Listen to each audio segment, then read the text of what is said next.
So yeah, we have learned so far about the entire RAG application. Like we did classic RAG, multi-model RAG, agentic RAG, and all various RAG optimization strategies, caching, and all that we have done.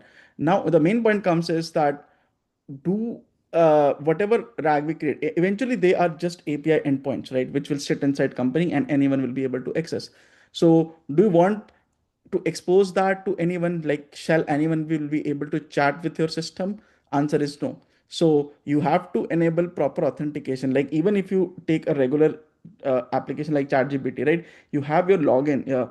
Without that, you cannot access your ChatGPT, right? And when you log in, let's say you have different email IDs and you have different subscription. So based on subscription, you are able to see what content you can access, what level of chat you can do. Those things are there. So everything, whatever you see, is controlled by something called as authentication and authorization. So these are the two words which will understand what do they mean, and then we will move forward from that. Okay. So the flow of the session will be that we will understand first of all what is authentication, how does it right, what are the various concepts.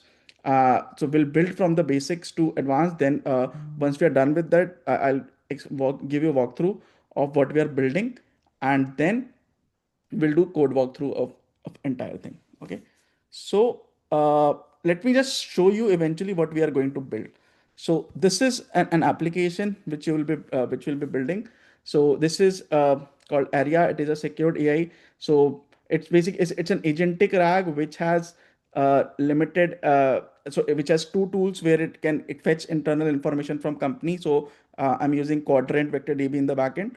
Now what happens that its endpoints are secured, so you cannot randomly send text to it. So what is going to happen, the user flow experience, what it is going to look like is that there are four level of users in this on this application. One is a public user. So think like this is a company portal, right? And you can also create your account there, but you will have limited access to see. Like a public user will only be able to see public releases by company. He will not be able to see internal things, right? Then there is a basic user, then there is an admin, then there's super admin. So user might be an employee who can see what all let's say HR policies are there, what all other benefits are there. He can see that. Admin might be able to see more level of information like financial strategy, vendors, like those things. And super admin even further, like he will have access up to CEO level, and if he has to change, he can immediately do anything, right? So let's see how it is going to look like that. What will happen, so we have I've created four demo users in each, right? So for example, let's say this is Tom. Now Tom is a public user. Okay, so what will happen, Tom will log in. Now Tom will enter in this chatbot area where he can ask the question. Let's say now okay, so wait, let me log out first. Let me log in with Sarah as well. So Sarah is a super admin. So she has access to everything in the company. So she is basically the super admin. So if you see in the back end, these are the documents which are present inside company. So there are public, there is public data. Okay. So public data is this, like company overview, like this company was found in this. Uh, what are the open positions in company? What are the any public announcement that company has done, and product roadmap that they have shared publicly, right? So it will be that. Now when you see on a user level, user will have these five extra. So in addition to public, it will also have access to like employee handbook, benefit guide, internal tool guide, like all those things. Now admin will have further enhanced access. Okay. And super admin will have, so super admin will technically have access to all these 20 documents. A public access will only have 5, user will have these 9, admin will have 5 plus 5 10 plus 5 15, 15 levels of access, right? So what happens, let's say yeah, so he can see that which all people are there in my company. Super admin can see that. So super admin also will have a dashboard through which he can see that these people are in my organization and these are the various roles assigned to them. So now this person can chart, for example, uh, she will ask that what are the Q24 financial results, right? So the chatbot will start working for her. It will fetch all the results because now she has access to everything. So we have two tool calls. One is search knowledge, where this result query will be made to the tool and this result will come. Then this query will be made, this result will come, and combining all those will be the final answer that you have this. Okay, now she is the super admin. Now let's log out from this. Let's go to someone. Let's say I go to Tom, who is a public user. Now, if I go to this in documents, Tom only has access to public data. These five. He does not. He cannot see user. He cannot see admin. He cannot see super admin. So, for example, and he'll only be able to see. So, what he can do is he can request for a higher role, just like happens in, if you guys know, we go in Azure directory. There we raise access to certain things, right? So, it's kind of implementation of that only, that it can request for a higher level access. Now, when he raises, the request will go to admin, where he or she will approve or decline, but we'll do that later. But so what happened, let's say uh, this person can only access public data. So let's try to ask a data which is public, who is the CEO and what are company values. So he will be able to get that. Let's see that. uh, okay, he got that answer. Now let's say he further ask what uh, job positions are open in company. Okay. No, so this was public. So let me just check what all data is private. Let me go here. So yeah, so we can call about what super admin. Okay. Yeah. So you can say that what are acquisition targets for this year, something like this. Okay. So let's say Tom ask what are the company's acquisition target for this year. Okay. So when he will send us, he should not be able to get that answer from that. So the information, so it says the information regarding the company's acquisition target for this year is not available in public clearance level. If you have any other questions or need assistance with a different topic, feel free to ask. So what we are doing, we are based on user's role, where we are able to we are providing him knowledge, like whatever answer he needs. So it's not that I'm throwing every information to every user. So this is something called as RBAC, role based access control. Okay. One last thing, for example, let's say that, what I will do is I can, so whenever any person comes to this website, has to register, right? So when he will register, by default he will be given a public access. So let's say I just let's say create uh, an account, let's say John 123, and let's keep his password. uh, sorry, password 123. Okay. So let's say I created this. So what will happen whenever a new user comes, he will never get admin, super admin, or user. He will by default get a public access. So he got this. Okay. Now, if he wants to raise a higher level, what he will do, he'll go to my access. So he'll click requesting higher role. So he can request a admin, user, or super admin. Now, let's say he raises an admin request. So this request will go to admin or super admin. Any of them can approve. User cannot approve that. So a person at a lower level cannot will never get a notification for request for a higher level. So let's say raises admin and he has to give a reason that I need admin access. Like we can provide it. So it will so request has been submitted. Now what will happen? I'll log out. Let's go to admin. So Marcus is admin. Marcus logs in. He'll get it in a dashboard. He'll get a notification. He will see that John has raised an access. I need an admin access. So either he can approve or deny. So let's say I approve this. So I approve this. Now let me log out. Let's go to, I forgot what was the ID of that person. John 123, right? So let's log in. John 123, and this is password. I think this was the okay. So now let's see dashboard. So his request was approved. Okay. Now he can see. Let's see what all documents he can see. Public user admin. So he has become an admin now. So this is how things work inside a company as well. So this all is set up something called through RBAC and JWT, which we are going to discuss in the session. So yeah, so this was just a quick walkthrough of what we are going to build. Any question, anyone? Yeah, I have a question. Yeah, please. Uh, So when you enter through a public user, right? You Yeah. are saying like are that this document is not public. Does that mean that you are checking whether it is available or not available, or are you checking is this kind of document is available at different role? So document will is stored at a single place only inside company. What we are Right. doing is that whenever anyone sends request, we check his authorization level. If he is Hmm. authorized to access that, then we show him. Otherwise, we don't show him. Right, but shouldn't we say like this document doesn't exist, like we don't know about this, something like that, is a general thing, no? That's how you want to reframe answer. That is something you can do, right? I mean, think like this. Right, right. You But have internal no, complete. no. But my question is like, okay, is it possible like at a public user level also, or do we know that this document exists, although we don't have No one access? will know. They will not know, but they Right. might ask question, right? For example, I Yeah. want to know acquisition target of the company, right? So Mhm. ideally, a chatbot will reply that I'm not allowed to provide that answer, right? Something like that will happen. Right, right. Yeah. So Okay. that. So this was that only, right? So whenever a person of lower access asks a question, he will get such a response. Okay. Okay. Thanks. Okay. So let's move towards the. Okay, so we are building this authentication in. So there are first of all two terms: authentication and authorization. There's a difference between them.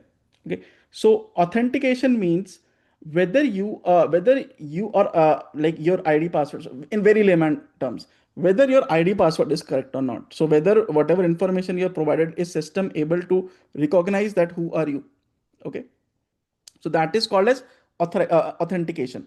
And there's something called as authorization.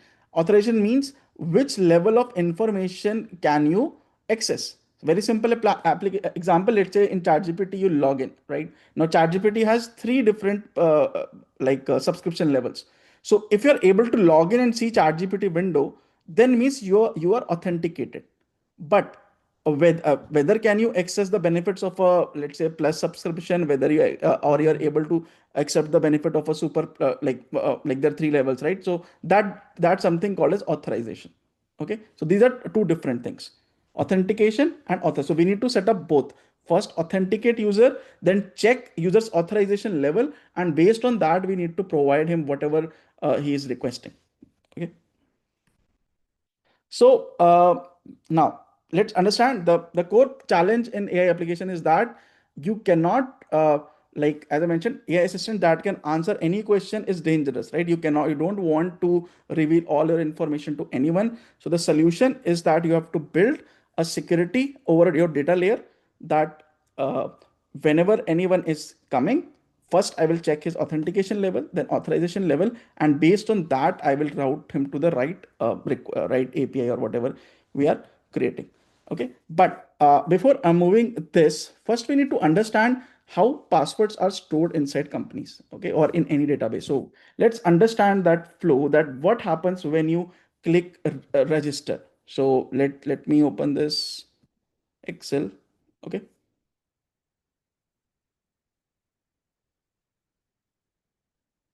Okay. So suppose you have a login form. So suppose there's a section of let's say sign up. When you sign up on any application, what happens? You provide a user ID. Let's say provide your email ID. Okay. Let's say I say batman@gmail.com. Okay. This is my email ID. And what will happen? I'll provide a password, for example. So Batman123. So this information of Batman is is stored somewhere, right? Now, what will happen when next time when user will sign up, will sign in?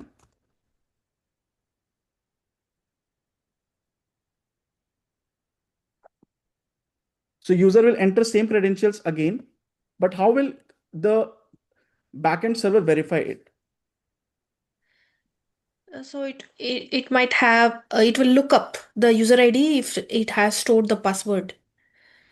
But this is the biggest problem, that right now we are taking this email ID and password and we are storing in a database, right? And what we are saying that, okay, user will enter, we'll write a Python code that, okay, for check user and check ID, if it matches, if it looks up anything, return that. Okay, that is a very like simple thought that comes to mind. But then my question is, what if your database gets hacked? Suppose you have stored in a SQLite database your information of your customers, or let's say in some any NoSQL, anywhere you have stored. And if you have stored email ID and password like this, it's very easy to, if anyone can get access to your APIs and he can crack that and he can get that, it's a very common attack, right? If your data gets stolen and your entire reputation is lost, because let's say your company has 10,000 customers, all of their data, their credentials are now at compromise. So what will you do in that case? We need to hash it. Yeah, so there comes the concept that you never ever store this. So this is called as plain password, right? So the thing is that never, when you are signing up a user, never store plain password. Okay. So in the backend, we will never store his plain password. We will store his email ID for sure, because that is something unique to him. But password we will never store as such in the database. No company does that these days. So what they do is that they want to encrypt this database, this text, this password into a format which they can look up later. So let me tell you what happens exactly if you come. So this process it's called hashing, that you will have your plain password. Okay. What you will do, you will apply a process called as hashing, and hashing is a like algorithm. What it does, you don't need to worry how it works, because that is taken care of by other like the cybersecurity team and all that, right? But what it does, it's an algorithm which is a one-way conversion of any text into an encrypted format. So what will hashing do is that it will take this password, let's say 𝗏𝗏123, okay, 124, and it will convert it into some random numbers. Okay. Now, so inside the company's database, your email ID, this, and your hashed password, these are stored. Okay. So this is what actual storage happens.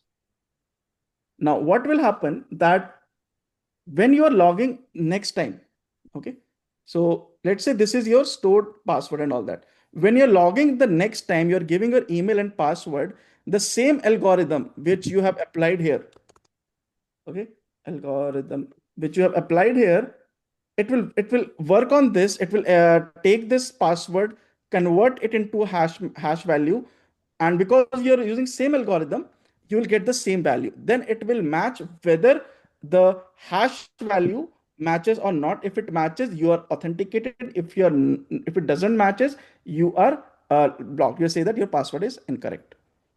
Okay, so this is the level 1 setup. That what happens whenever user signs up, you never stores his plain password, you store his hashed password. Hashing is what? Hashing is conversion of text into a encrypted format, which is one day. So which is one way only. What I mean by one way is that think like this. If 𝗏𝗏124 means, let's say, this particular hash. Okay. Now someone might ask, okay, you said that hash is there, but what if someone steal database? They will still be able to get hashes. But if you have the same hash, you can never get the same text back. That is the beauty of it, that it is a one-way encryption. So if you know 𝗏𝗏, if you apply same concept, if you apply same algorithm, you'll always get this. But if you're thinking that I will revert that, you can never get this. So this is something called as this is not encryption. Is basically when you are able to do two-way traversal. What is hashing? Hashing is only one-way traversal, that you applied some algorithm and you converted your password into a hash. So let's look at it, how it works is, so for example, now there are different algorithms. You don't need to worry about algorithm because that is out of scope. Basic, I will tell you which one to use. But what happened, let's say this is your input password, hello123, hello123, and all that, right?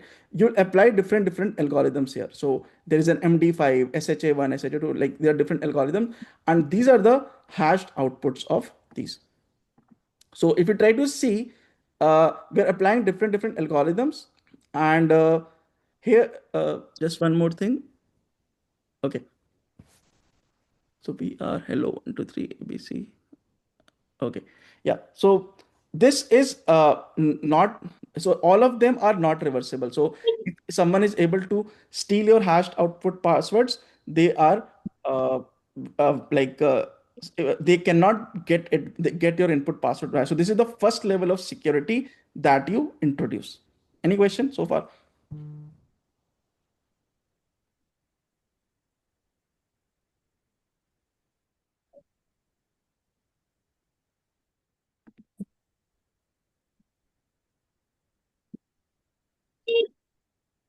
Guys, please So, mute if you're not speaking. I don't know to say again and again. You have all been joining so regularly. Please don't do this. Yeah. Any question, anyone? so this SHA-256, those are kind of safe hashing yeah, methods, right?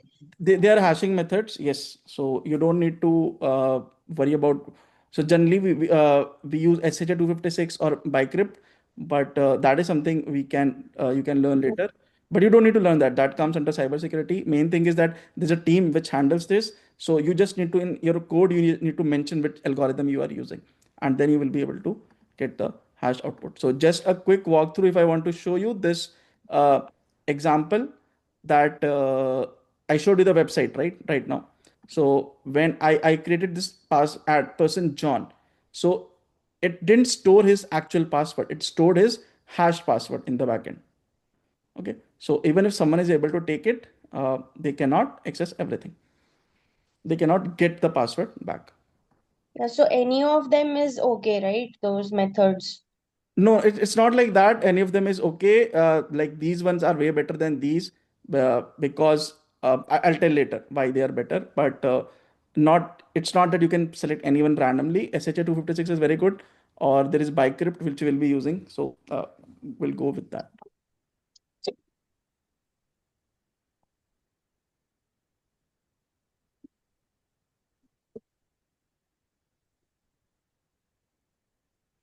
Okay.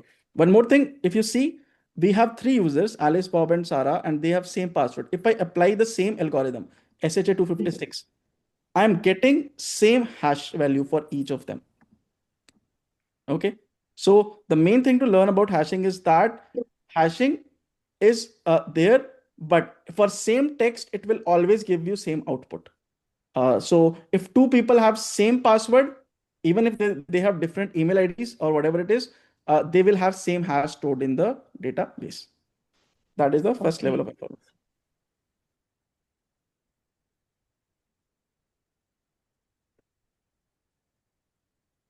Any question, anyone? Or shall I move ahead? Okay. Now, attackers are very smart. Okay. Think like this of this scenario, that what if someone creates a table of common passwords? Okay. Guys, please, can you please mute yourself? I don't want to repeat again, please. If you're not speaking, then please mute. There are others as well on the call.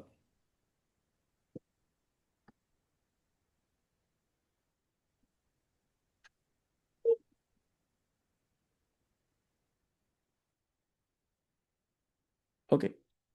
Now let's come here. What we will see here is that, okay, now let's say there is a smart person. What does it do? He say that, okay, these are 10 common password. For example, let's say welcome 2026. And let's say year 2026 or something like that, or whatever. Let's say he creates some pattern of this password 123, 𝗵𝐶 123, and admin 1234. Let's say what these smart people, these hackers do, that they get a table, they take all the common passwords which people use, right? And then they create a table of hash. So what they will do, they will take this and create a table, and they will have their hash values. Okay. So it will #1, #2, #3, #4, #5. Okay. Now what they will do, let's say because see, they can hack your database. Let's say if they're able to hack your database, now if they do a lookup on this, and there are people in your company who have weak password, they will be able to get their information. Yes or no? Because eventually what we were doing, we were taking a user's email ID and we are taking the password, we're comparing the hashes, right? So if someone has taken a table where he has all these pre-calculated hash of common passwords. So let's say there are 10,000 people in our company. Out of 10,000, they might be able to crack 100 people, right? I don't know the exact number, but some they will be able to crack, because a lot of people use very generic passwords, and these hackers are very smart to have a collection of all possible password, do a lot of maths and all that, right? And they can get that. So what will happen, that they can do the reverse engineering. So the concept of hashing is wasted here. Do you guys understand? Yes or no?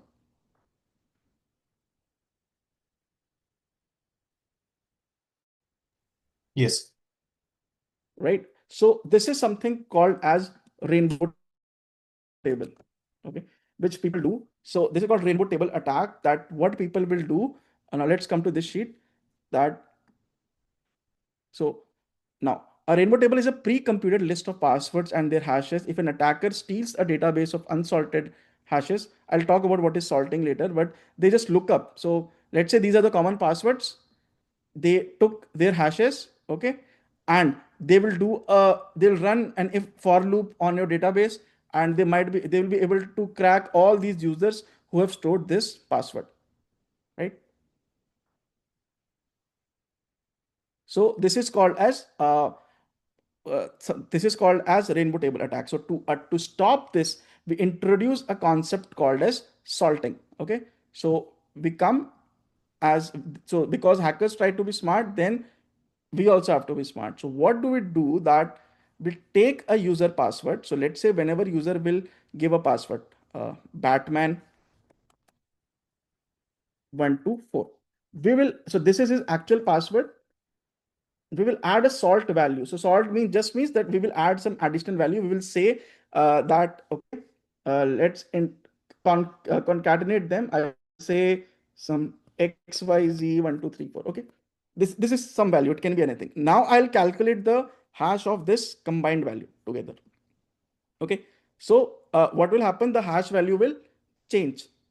So even if they have these hash value, they will never match, because we have added something called a salt value to the password, and they will never be able to crack it. So that is how you secure your systems, by adding salt to it. So if you see what will happen here, let's say these are the three people, they have same password, right? They don't have any salt and they have hash output. So any person can crack this. But with salt, what will happen? Same password now, and this is also a good thing if you try to see.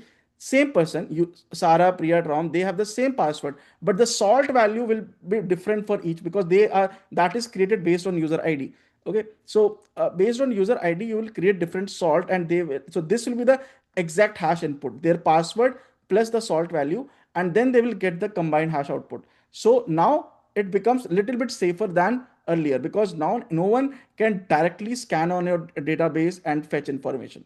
Okay, and also second problem, that people with same password, they will still have different hash values. So even if someone is able to crack one hash somehow, let's say magically, that will be just one scenario. He cannot crack all remaining passwords, right? So this is the next way. Okay, so but this also has various flaws, that okay, someone might run a for loop of different, like, I mean, this is in 99% scenario, this is safe, but still what we do, that there is a process of calculating hashes. Either it can be very fast, or it can be very very slow. So the hash calculation, so basically I'll say hash calculation. So it can be slow or fast. Before me telling what you think should be the process. Should a hash calculation algorithm be fast or slow? Based on whatever you know. I mean, just want to get your ideas. Fast. Fast, why fast? Because otherwise it will delay the login process. Okay. Anyone, any other answer? If it is fast, the hacker may Exactly. try That is the multiple. point. Have you guys noticed that whenever you log in, it doesn't matter how good website it is, it still takes a little bit of extra time to get to the login point. And that is because of this hashing. So think like this, you're thinking from user experience, but think from a hacker perspective. If your hash calculation is very fast, let us say you are able to do 1 million hash calculation, okay, per second, then what will happen that a hacker will be able to check like lot of passwords very quickly, correct?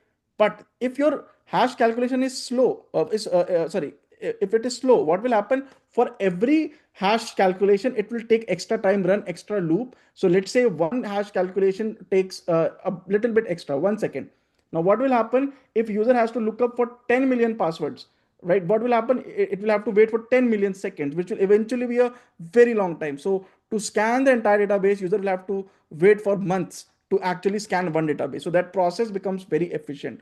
And that is where these things come. The main difference between these algorithms that you see is the speed with which they calculate hashes. MD5 is something that creates very fast, and this bicrypt that you see is something that creates it slow, right? And the salt and cost factor means that how fast or slow it creates salting. Okay, so we will be using bicrypt in this particular project, and it's just a Python package. Okay, so let me show you this now. If we come the algorithm comparison, see MD5 to this, these are very fast. Okay, this bicrypt is bcrypt is very slow, and that is why it is preferred. So if you see this 10 billion per second through MD5, they can scan this much. This is their hashing rate, so they can scan more passwords in that particular time. Okay, so depends. So your backend should be built on something which is slow and like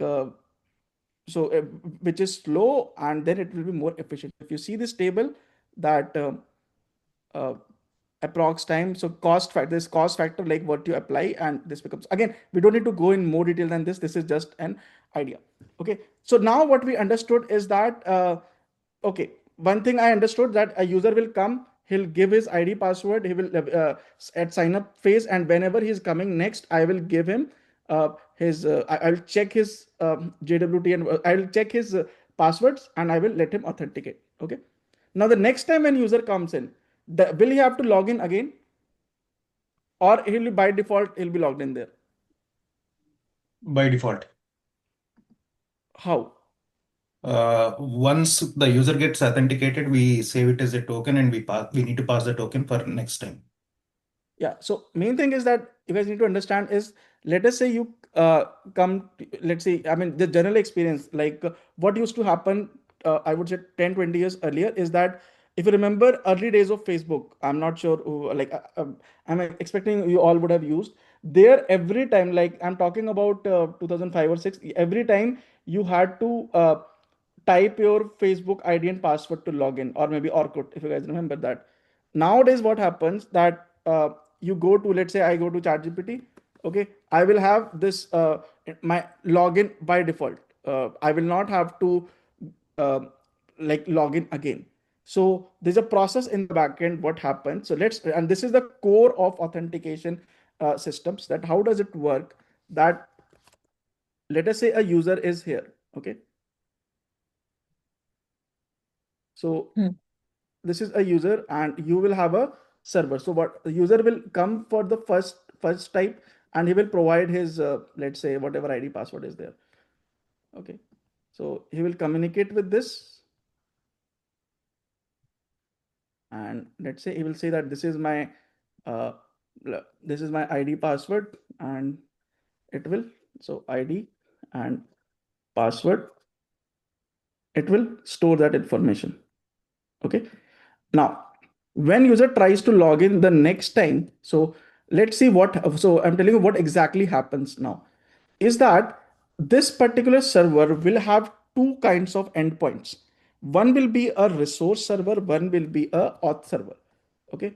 So it will have, so let's say this is the server here. Okay. Or you can simply say that this is the main server and you have another thing which is here. Okay.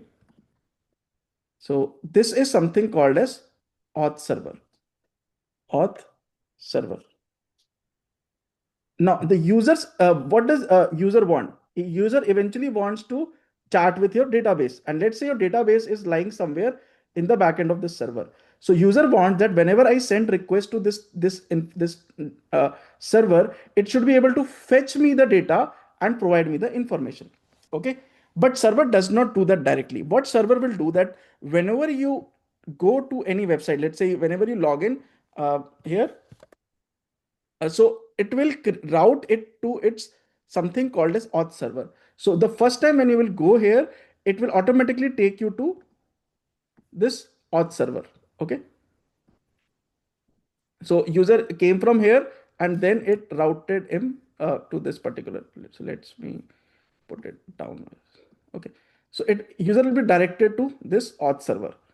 Now this auth server is the where you will enter your ID and password. So if you see this page that I was showing you initially, this is where user will his ID and passwords will go, and they will basically be stored in his auth server. Okay. Now what will happen? Then so the sign up, everything is done. Now user sends next request to login. So when user will send next request to login, so user will send, hey, I want to log into this, and this is my ID password. Okay. So this request will be routed to this auth server, and here that hashing validation will be done.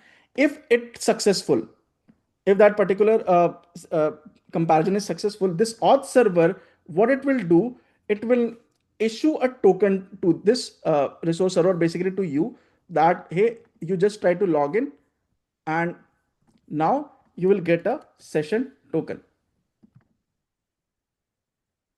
Now this, what is this token? So this is generally we'll be calling it JWT token. There are other types of token as well, but right now just assume it will be giving a JWT token.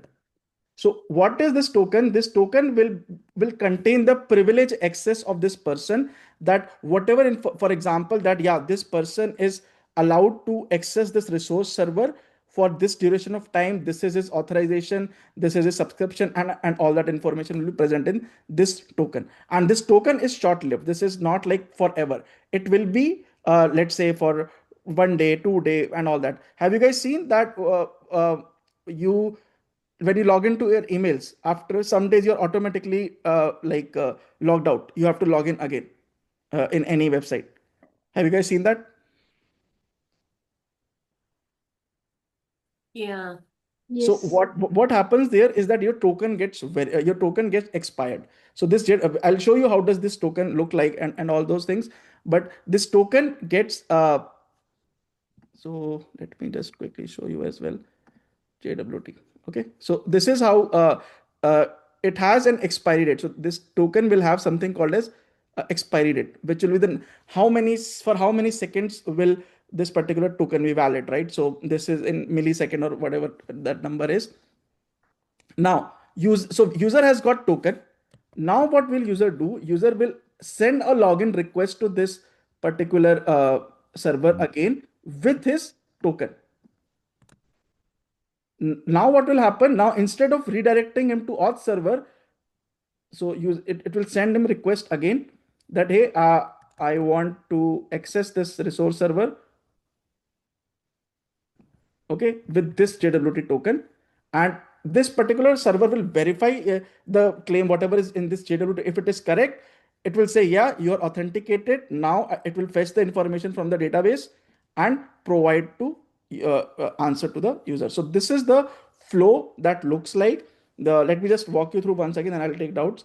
That when you sign up you will go in the backend, it will take you to this server. So let's go here once again.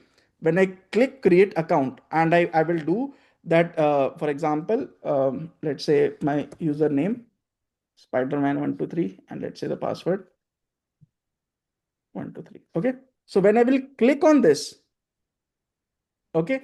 So I mean, this happens automatically, right? So two HTTP requests work in the backend. It happens so quickly that you will send request to this. It will automatically route to the auth server where your ID password will be stored. And then when you click on sign in, or it will automatically create an HTTP request that, okay, now send a request, and then you'll be authenticated. Now I can chat with the system with whatever I want to. Clear? Is this flow clear?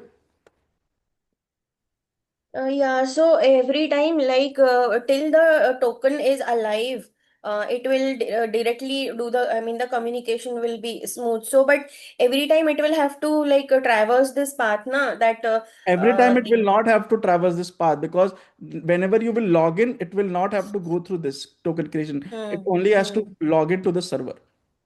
Yeah, but that will be only till the token is alive, right? Yep. Yeah, okay. No, so in Gmail, when you log out, you have to log in, you have to write your passwords again, right? So that is something, Yeah. this process only Oh. that we do. So means once the token is expired, then only it will again go to the auth server for authentication. Yes, yes. Okay. Now, what happens? Now, let me show you a very interesting scenario here that I'll show you same thing, how it works on your. So this, if you try to see this Chrome is what? Chrome is just a client, right? So let's say I am a user, okay? And this Google Chrome is what? Google Chrome is a client. And let's say I am on any website, okay? So that website is basically the server. So I will send request through client. Let's say, I mean, I'm typing button on my laptop. So client will send request to the server. Server will return back the token. So client will store that token in its cookies. Okay. And that is why you don't have to log in again. Because whenever you have to log in, remember, this process will need to be there always, that every time you need to log in, you need to have a JWT token. But why you don't need to log in again and again is that the Google Chrome, what it does, it stores that token in its cookie. And every time you send a network request to this, it will pick up from the from its cookies, and it will send that request. Okay, that's why you don't need to enter again and again. So let me show you this visually. So for example, this is ChatGPT, right? This is my subscription and all that. If I simply do right click here and I do inspect, okay. So here, if I come to this part application, and you will see there storage, okay. And if you come here in the cookies, and if you click on this ChatGPT, right? So let me just show you what used to happen, that it will have, yeah, it's here. So this secure auth, you see this, right? This is the JWT token that it has stored in its cookie. So whenever I'll go to, and I'll show you what value does it actually contain, that if I click on this network, right, I will be able to, okay. So I just made a request to ChatGPT, right? And headers. So yeah, you see this. So this was the request that I just made to chatgpt.com, this particular thing, and automatically it will attach this token with it. Okay, so that whenever that is why it happens that your Chrome automatically stores your cookies, your JWT in your cookie, in your cookies, and whenever you log in, you are able to do that. So that and it works as long as your token is valid. The moment it expires is that when its stored cookies does not work anymore, and that's why you have to log in again. Otherwise, if you just try through it postman, you will have to send JWT you have to manually write down like configure JWT every time and do that. But with Chrome, what happens that when we do all this, it stores in its cookie. So let me do this thing, auth session cookie, right? So I'll just take this token out. Let me show you what information does it contain. So to do that, I'll go to this website called as jwt.io, and here I can store this. So this is a decoder basically. So I'll just put it, and let's see what all information. Just a second.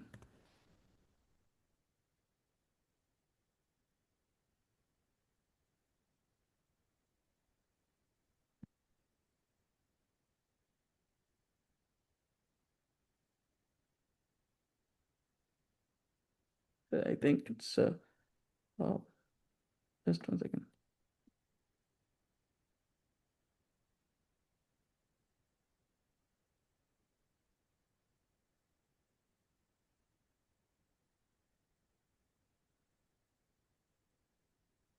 Wait a second. Did we pick the wrong one? Just 1 second. This is token 1.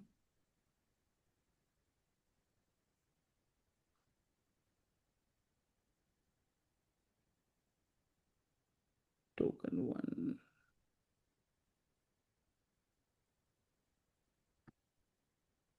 Callback URL is this.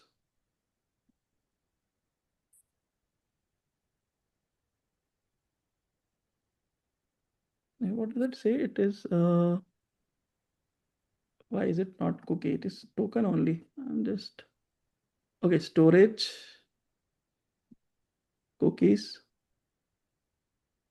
or if I just click on this, just give me 1 minute. Let me get this cookie to show you how does it look like. ChatGPT storage cookies.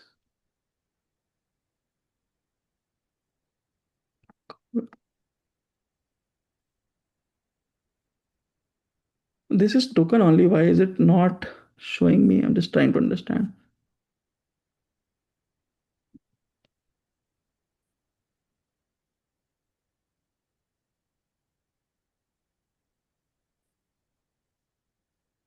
From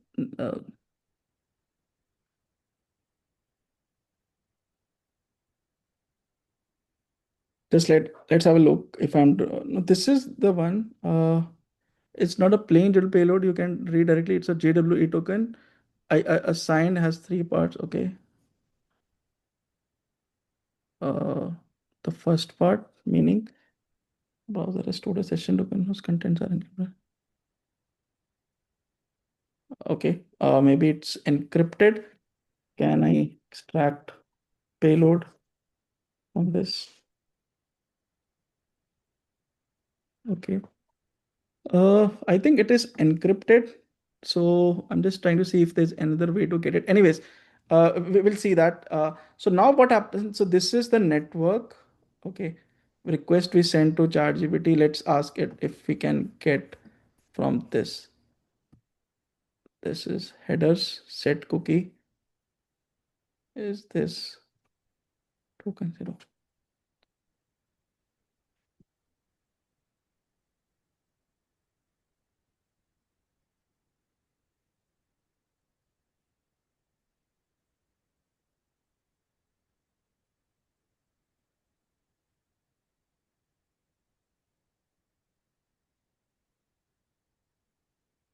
Okay, it's present in cookie is split across two cookie parts. Okay.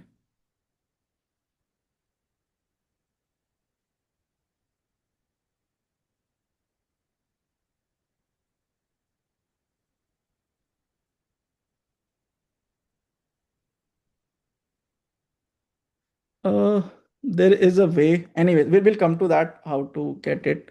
Preview initiator cookies.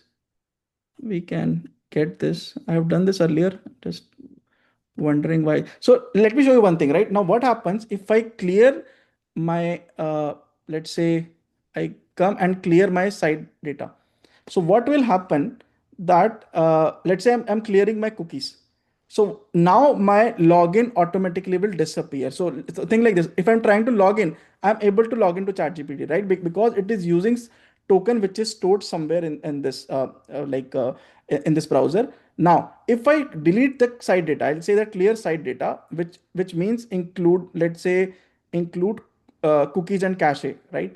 So what will happen? That token will get deleted from the Chrome. Okay. Now when I try to log in, you see I have to log in now. Now it is not able to authenticate me because that cookie data is not present. Does that make sense? What happened to the cookie data? Sorry. I deleted it. I cleared site data, right? So what happened? That cookie got deleted from the from this from that key got deleted from the browser. So now when browser tries to send the request, it will not be able to log in directly because it needs a token. I mean, this is just to show you how does it work. Okay, now I got it. So now I will have got this and this. Now I go here.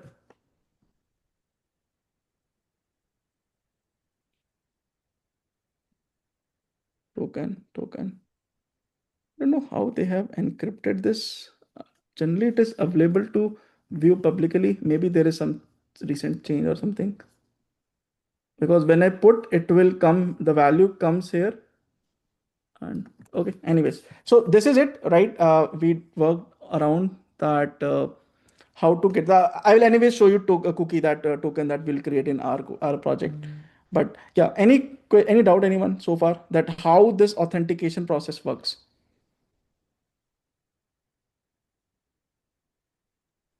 Satvik, I have a question. Yep. How would the resource server authenticate the token? How would it know it's a genuine thing? Yeah. So now there comes the interesting thing that this. So how do they work exactly in the backend? Is that auth server is something a company will only set up, right? So uh, so for that, let me first explain you what is a JWT, and then we'll go towards understanding. So this token that we are going to work is called JWT, that is JSON Web Token. Okay, it consists of three parts. So it has a header, it has a payload, and it has a signature. Okay, so an example JWT is this. So if I just put it here, you will see it like this. If I just put, so see, you'll get something like this. So the first part is called as header. Second is the actual payload, and third is a signature. Okay. So what happens? So what contains in header? Header only contains that what kind of algorithm you are using in this token. What type of token is this? Like this is a JWT token or some other kind of token, right? So what kind of hashing you have used. So that information is present. So this is a static information. If anyone steals it, I don't care, right? Because they cannot do anything. But so this is the first text that is there in the first part of the token. The second part is the main thing. That is where your entire information is present. That is called as JWT payload. So what that contains, so it's just a dictionary which will contain, let's say, username, my email ID. It will contain my role. So for example, if I have a ChatGPT Plus subscription, so it will be mentioned here that this person has Plus subscription, right? When does that expire and when this token was issued at? So these are some of the common fields which are present in this. There can be more fields which you can incorporate. Okay, so what happens that a server, whenever you authenticate yourself, a server will read this token, extract what all you are authorized to do, and based on that you will be given access to the resources. So it's not that you'll be given to access to everything. It will depend on what role exists here. Okay, and the last part is signature. This is the important part that no one can think like this. You might be thinking, what if I construct my own roles? Let's say this is a user. I automatically change it to admin and I recreate a payload, right? So the server will know that, okay, this person is super admin. In reality, he's not. So how does it work is that this auth server that you are seeing, okay, and this resource server, they are actually created by the same company. That same company will create its auth server and resource server. So they will share a common key. Okay. So a secret key they will have. So whenever this particular thing creates a token, what does it do? While creating token, it will have this first part that is header, second part that is payload, and combining header and payload, it will create the third part, that is signature. So a signature ensures that tokens data has not changed. So what happens that they apply this hash URL to your header and payload, okay, and a common secret key. So three things they take. They take your header, and they take your payload, and they take a secret key. And that secret key, because so no one externally can access that. Think like this: if you don't have a secret key, then anyone outside can take your payload, take your token, extract from this, change values, and send. So this is the key part of the security, that these both server carry a security key. Now what will happen, that when auth server will read you, when you log in, it will create a token for you. It will have your user access, it will have your information, and signed by this secret key. Now that token that you saw here, when we'll go to the resource server will apply the same secret key to extract the same hash value, okay, and through that he will be able to it will be able to read that, okay, what all this particular person has access to. Is it clear, or it went above your head? Yes. So the secret sauce of this is that this secret key, which will be stored in company's internal key vault. No one externally can access this. Okay, so you have user information, that is fine, but the hash that this is just like the salt that we discussed, right? That you will have your payload, everything, but you will add this salting, a secret key. So server will know, this will know. So by putting the secret key, they both will extract the actual value that is present. So that's how they will encrypt it. Mm-hmm. So far, we are going to do all this in the live class as well. This is just a walkthrough of the concept. Any doubt so far, please let me know. So if I get hold of JWT, I can directly, If you think like this, someone say that, okay, Satvik, what I will do, let's come to this auth server. Okay. What I will do, I'll register a candidate. Okay. So let's come try it out. I'll say that this is username.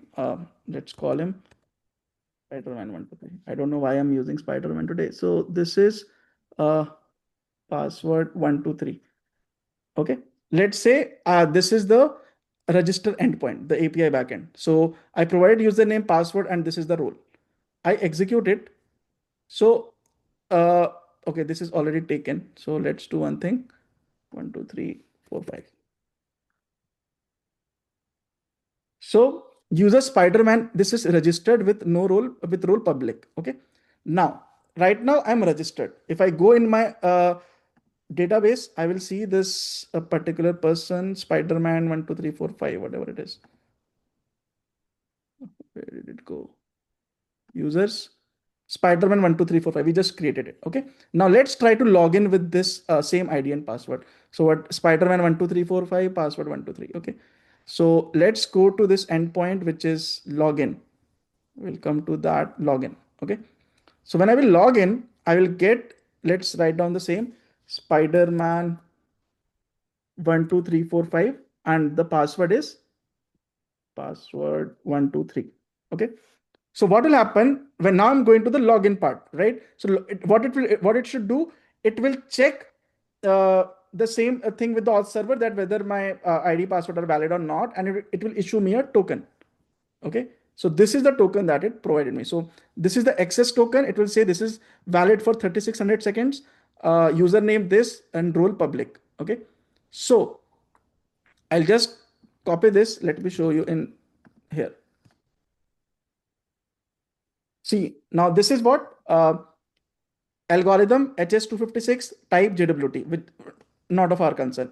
Now this is the main thing. Person, his email, like who is this subject? Spider-Man 1, 2, 3, 4, 5. What is its role? Public, and this. Now based on this information in the code that you create for your tool calls or RAG, you will extract the role that user has, and based on that you will fetch the relevant information. Do you get it or not? Yes. The expiry mentioned here 177 and on over there. So those both are in seconds or others. That was in second. This was in some other number. So what does it say? It expires in 1 hour, I think, something like that. Yeah, I think it is valid for 1 hour. 3600 seconds is how much? 1 hour, right? Yeah, 1 hour. Yeah. So and here over here this number. So there and here it should be the same number or it is a It's different. it's the conversion. It's just a unit difference, right? There we are passing 3600 in seconds. We are in JWT. It's parsing in some other format. So it's just a format difference. Nothing else. Okay. IAT means this token. So if you see, if I go to IAT, it means issued at 2130. Sorry. Yeah, got it. Issued Okay, so at, the difference will give it in yeah. like. So it says issued at Saturday, 4 April 2030, 8:57 Mountain Standard Time, right? And expires at 2138. So for 1 hour it will be valid. Yeah. Okay. That duration is something you as a like your backend engineering team sets, that how much duration you want to give that token. Okay. Now let's see this thing. So this is something I got from my this server. Now let's go to this. This is my backend resource server. Okay. So let's say I have to chat with the agent. Okay. So this is a chat endpoint. I'll say try it out. I'll say what let's say, for example, what is company's policy? Okay. So if I send right now, I'm just sending a direct postman request. If you see, if I click on execute, I will see not authenticated because I have not provided my user ID password anywhere, right? I have not provided basically the token anywhere. But what if I do here? I do the same thing. I click on this and I take this token, which I got from the server. Where did it go? This token, right? I take this token and I paste here. I authorize. Okay. Now, if I send the request, what is the company's policy?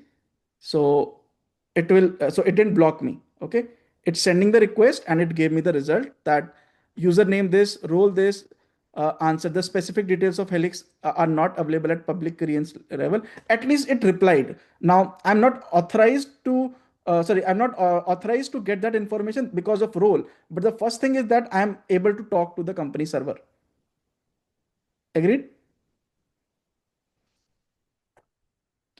So let's look at this. How will you send this in a postman, right? In a postman, what will happen that I'll just copy the curl command and I will go here. So let me just put it here. Okay. So this will be my endpoint /chat and this is my body. I'll saying what is company's policy. Okay. And in the authorization, no auth, which is I have not provided. So I'll click on bearer token and it would have extracted from the thing I provided. Okay, so let's send this request. So it will say invalid or expired token. Okay, so let's go here, get the token. This is my token. And where did it go? Postman. So I will enter here and then I will send a request. So now my request should work because I have given the bearer token with it. So it is able to fetch the result from the database the agent is able to work.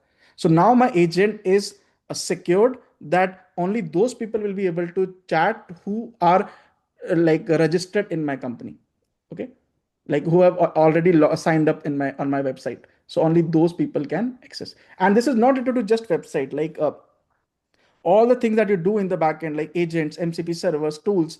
You'll have to put this authentication level on every tool. Now think like this: you are working inside a company, you have an agent, right? That agent has ability to fetch different information, but you don't want that agent to fetch the information that is not in the scope of the user. So you'll have to put restriction on tool level, right? So that's what we will do here.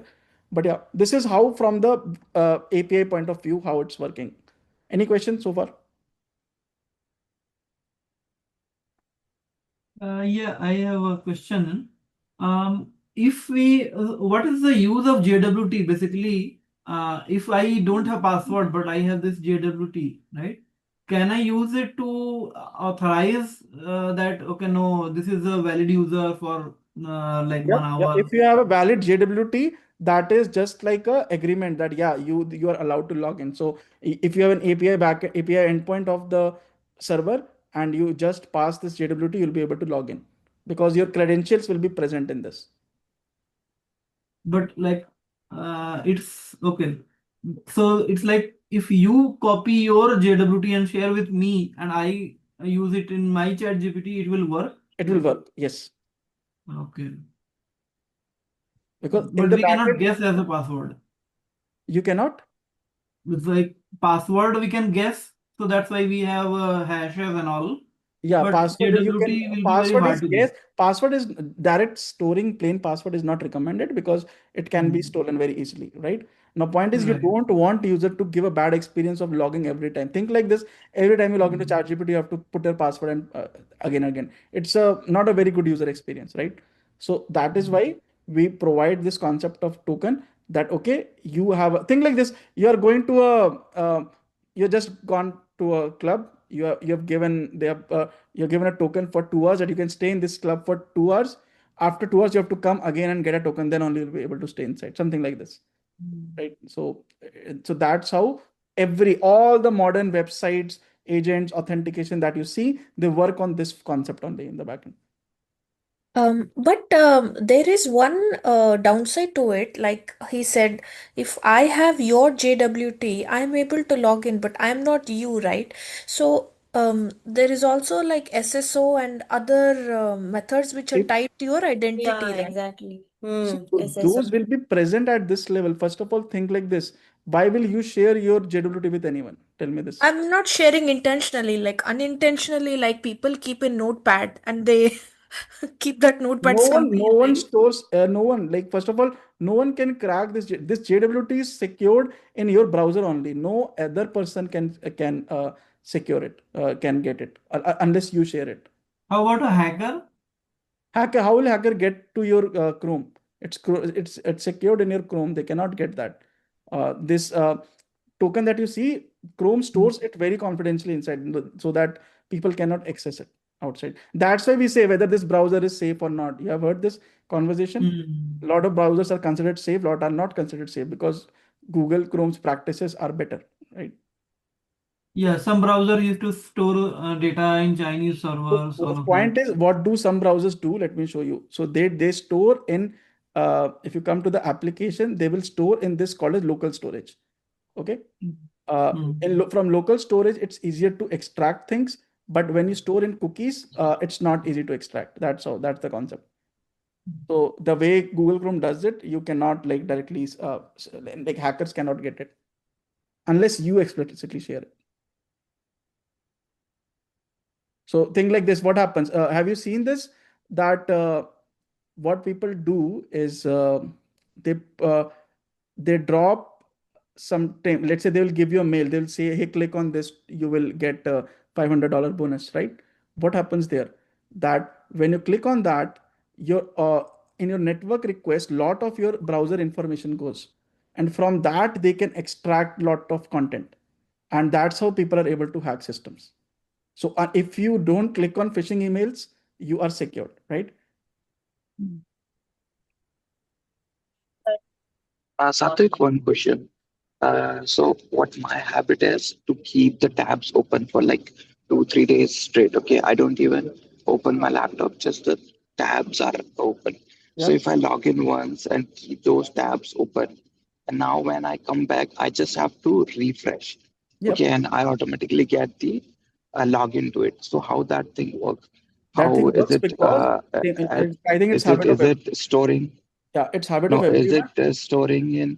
cookies or session Yes, or yes. how That's it what I is said. That's what I storing? said. Your token gets stored in this cookies. Okay. This you Okay, so see it will remain till I don't explicitly delete it, is till it? you don't explicitly delete it, till you don't explicitly log out. So for what? So I showed you, right? Like right now, if I refresh this, I'm logged into ChatGPT. Yes. If I go to storage, I clear site data where I'm removing the cookies. You will see that when I refresh again, I will have to log in. Just see this. I'll clear site data. Now, if I reload, I will have to log in again because that cookie got deleted.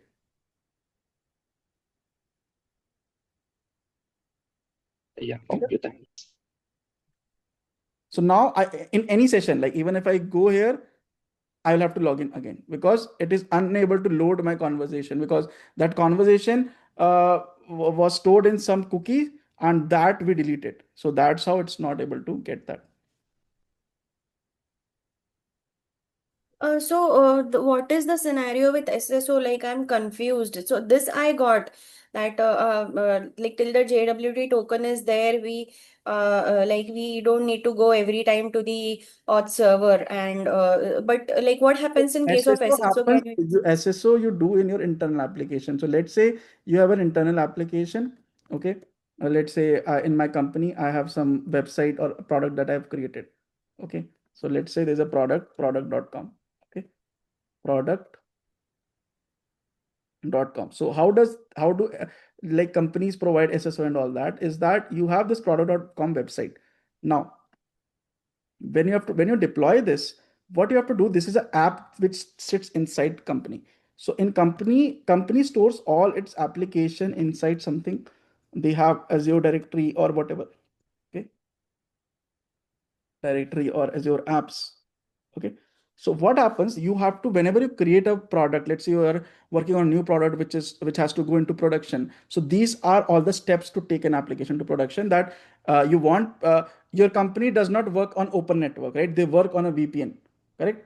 You can I cannot access my company's URL on my website. What Yeah. happens that they track this request that is coming, which it is coming from which device. Okay, so let's say this is what you will do. You will register this product.com on this particular website. So let me explain you what happens, that you are you're opening this website product.com. Okay, now the moment you send in your browser, okay, now you send this request. So what will happen, this product, you'll be automatically routed to this apps which is stored inside company's credential. Now company will verify few claims. What it will verify, that where is this request coming from. So for example, what is its IP. Okay, uh, what is its IP and your device information or whatever metadata. I mean, there's a lot of metadata that's present. Now, if that IP is not allowed on your laptop, if that, so what you have to do, you have to go to this apps and set something that these endpoints or IP endpoints are allowed and the rest are blocked. So what will happen, the company will say, okay, this is coming from someone's personal laptop, right, which is we don't have in our whitelist. So what will happen, it will reject it, and that's why you will not be able to see it. But when you are when you're opening the website in a company, any website that you open, any product, let's say open Snowflake or anything, automatically it will route here. It will verify, yeah, this is your company laptop, it is on the right network, everything is right. And that's how you will automatically authenticated, and you will be given returned back, and you will be, so this is called as SSO, single sign-on. So this is also JWT token only, nothing else. Do you guys get it? Just that it is configured by something like companies store all this. So you have to register your application inside, let's say, inside this Azure, inside company, get the admin approval from your HR, whatever team is there. Once your app is registered inside company, then all this SSO is enabled into that.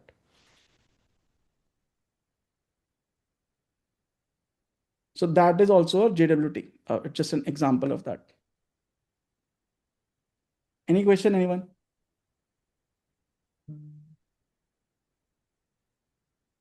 Is this conceptually clear or not, that how it works? If Yeah. it's not clear, let me know, else I'll move to the coding part. Yes. So what do you need to, The yeah. yeah the app server page which you are showing, the localhost thing, Yep. how is that generated?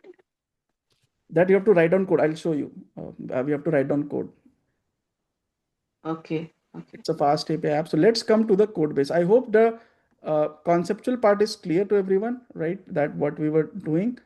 I'll share this Excel with you as well. That okay. Now, okay, just one last concept, right?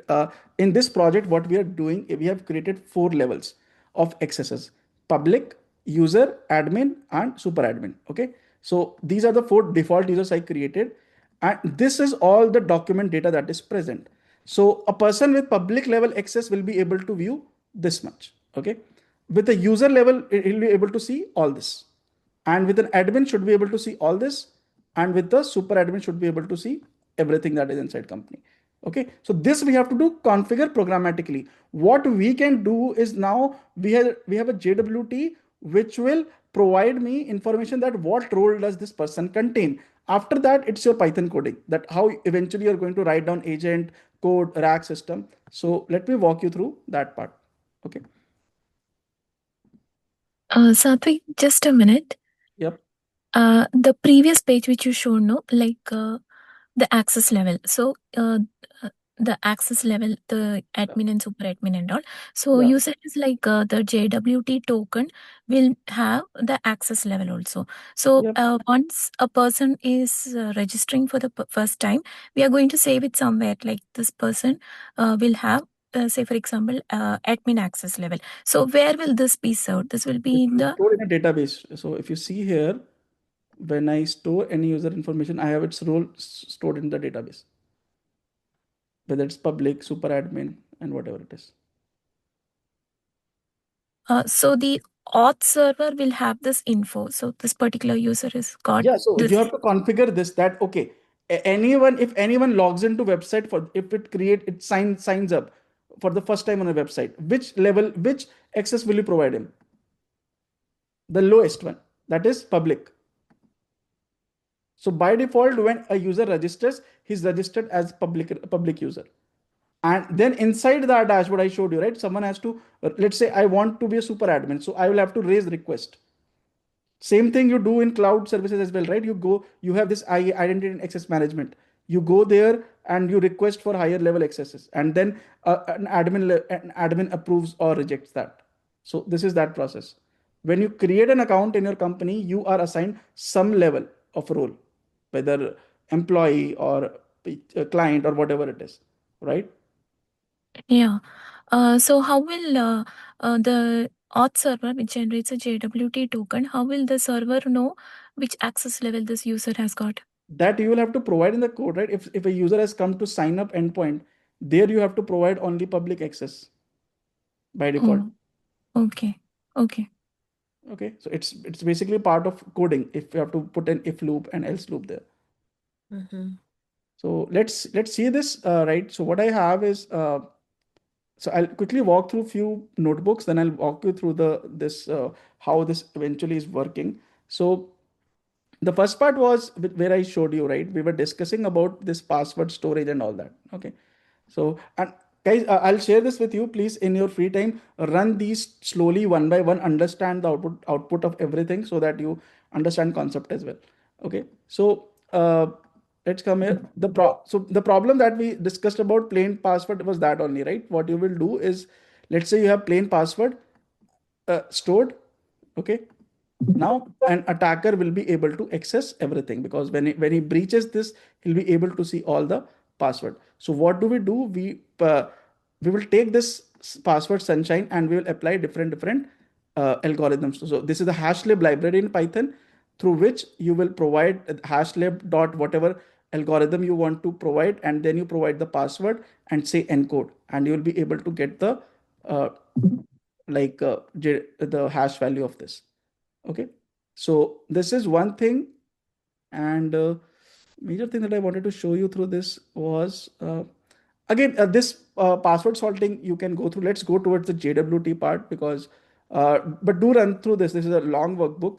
You have to like, I put it in a story format that, okay, what happens when you do a plain password, right? You'll get all the output. When you do salting, when you do hashing, right? So I've explained all that sequentially. I'm not doing this part right now because we have other major things to cover, but this is something for your homework to understand things. Now let's understand this JWT a little bit in more detail. Okay. So now one more thing that when the JWT that you take, right? We saw this JWT here in the website. We provided this JWT, right? In our and here also we were providing it in this header. So we do not pass things like this in URL because URL does not understand, like if you put some dot in URL, right, it will assume it to be something else. So you have to encode this in in a format that is, we generally use base64 format. So what do we do? The first part we do is take your token, okay, you encode them into something called as base64, and it is reversible. It's not some security, it's just converting your text into a format so that it is URL safe. Okay, so it is a binary to encoding scheme. So what you do is, let's say I have this text, hello auth word. Okay, so what I will do, I will apply encoding and decoding to this. So when I click on this, I'll get this encoded value and this is a decoded value. So in the URL, you will pass the whatever text or whatever token in this format because it is URL safe. That's how we use. Okay, so now let's come to the main part, that is JWT. Okay, yeah. So we say that a JWT is a compact, self-contained, and URL safe. So URL safe basically means that you can directly attach it in an API request in a URL. Okay, so it has header, payload, and signature. So now header and payload, as I mentioned, they are visible to anyone. They can simply take your, so what can they do? They'll take your token, go to this website, jw.io or any, they can just write Python code as well, and they'll be able to extract header and payload. Now signature is something, it's a hash value. So signature is not visible. Can you tell me why? Like why header and payload, if they are visible, and why signature is not visible? What can be the logic behind this? Signature means it is like unique, belongs to the particular user only. So that is why Yeah. it needs to Signature is be. something that auth server and base resource server agreed on, that this is our token. We will verify the user's identity based on this secret. So that is something you don't want to reveal to anyone, right?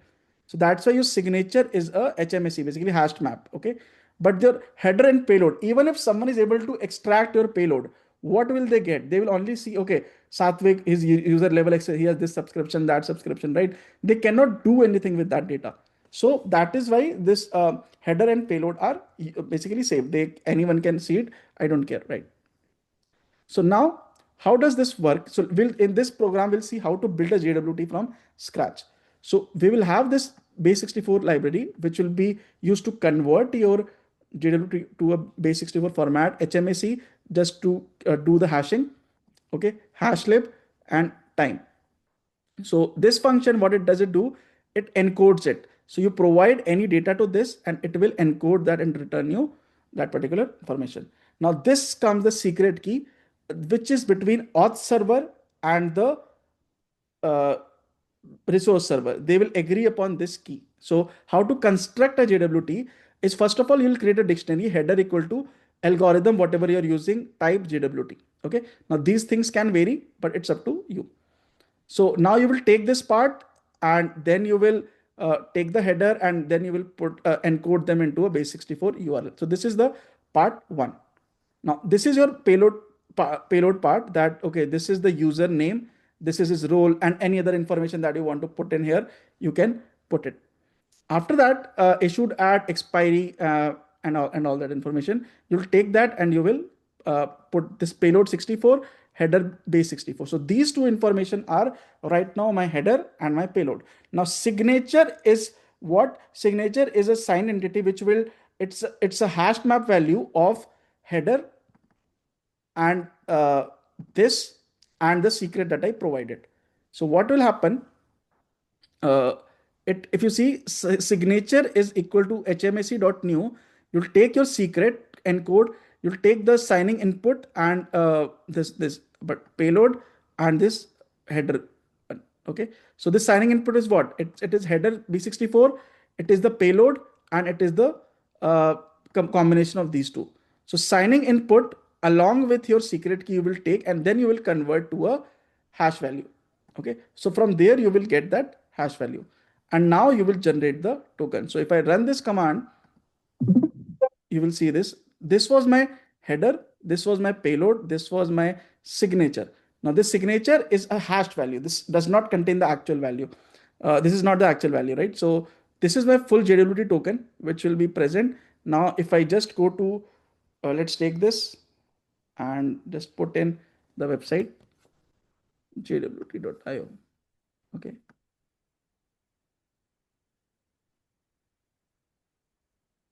So I got this. See, it provide my user, admin, and a string. So I cannot see that secret exact value. I cannot see it.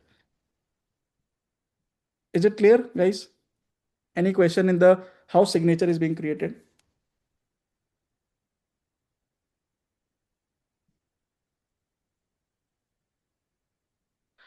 Now my question to you all: what if we try to see what are we doing? We are taking this payload and we are putting in sign input. What if someone extracts, takes your token and updates, let's say changes this from admin to super admin? What will happen?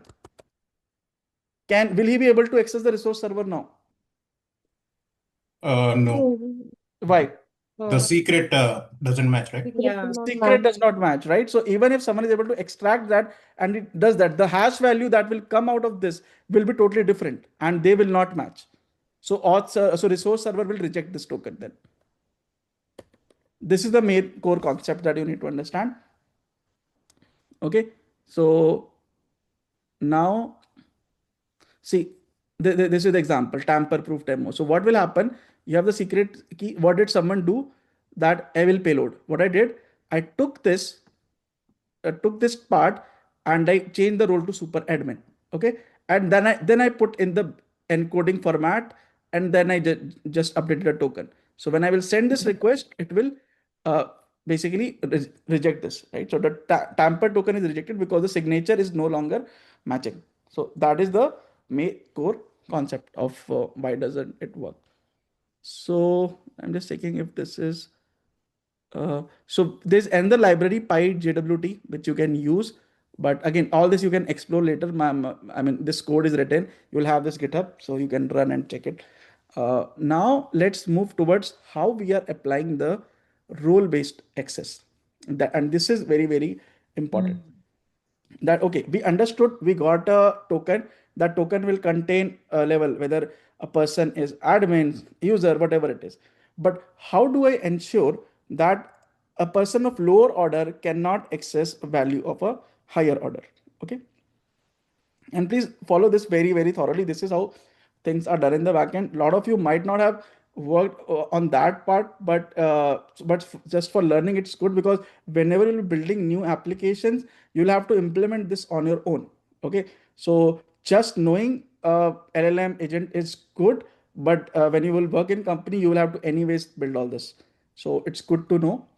Now, 𝗪𝗔𝗍 means assigning each user a role, and each role grants access to defined certain access. So I have a super admin which has every board minutes, M&A, and salary bands, every information. Admin only this, user this, and public this. Okay. So what I will do, I'll set up a hierarchy that public value 0, user 1, admin 2, super admin 3. I have done it intentionally because I'll be comparing numbers. See, I cannot compare text to text, right? I cannot say that is super admin greater than public. I cannot compare this on a text basis, but if I convert it to numbers, I can do that, right? So if in a code I will later write, if super admin is greater than public, what will happen? Is 3 greater than 0? And that will always return to be true, right? So we will track two things. One is current level, okay, and required level. So a very simple concept here, what I'm doing is, let's say an agent is trying to access a particular database. Now, your current level is public, which is 0, but your required level is 3.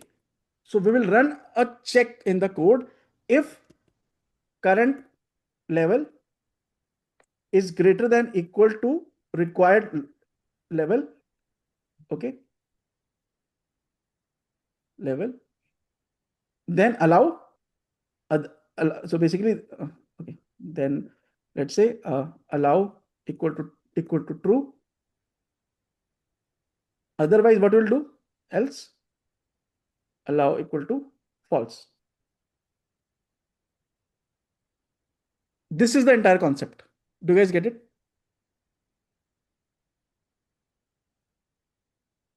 So for every artifact, every information that you have, you will have a metadata that is required level to access this.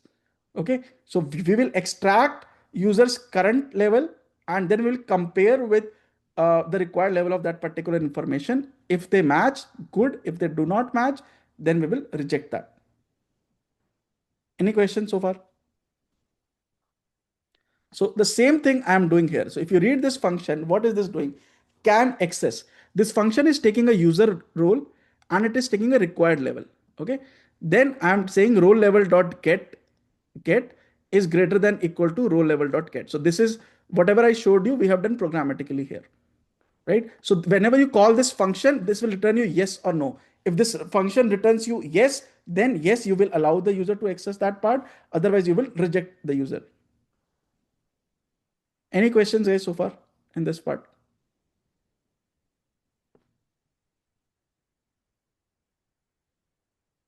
Okay. So then we will have allowed levels, that what all levels are allowed for that person. These are just basic. I mean, the main core code is this part only, that whether a user can access or not. So let's move from here. Now, so if you see this is just a random check. This Priya, she has a user level and she wants to check if she can access user. So all these combinations are there. So Priya, a user can access a user can access an admin, false, right? And super admin can access super admin, true. Admin can access super admin, false. So that's how you will set up this hierarchy. Okay. Now, eventually what you will write down is in the backend is a SQL code, which will be select star from items where access level in this. Okay. Now, so for every backend, let's say you have a SQL table in the backend.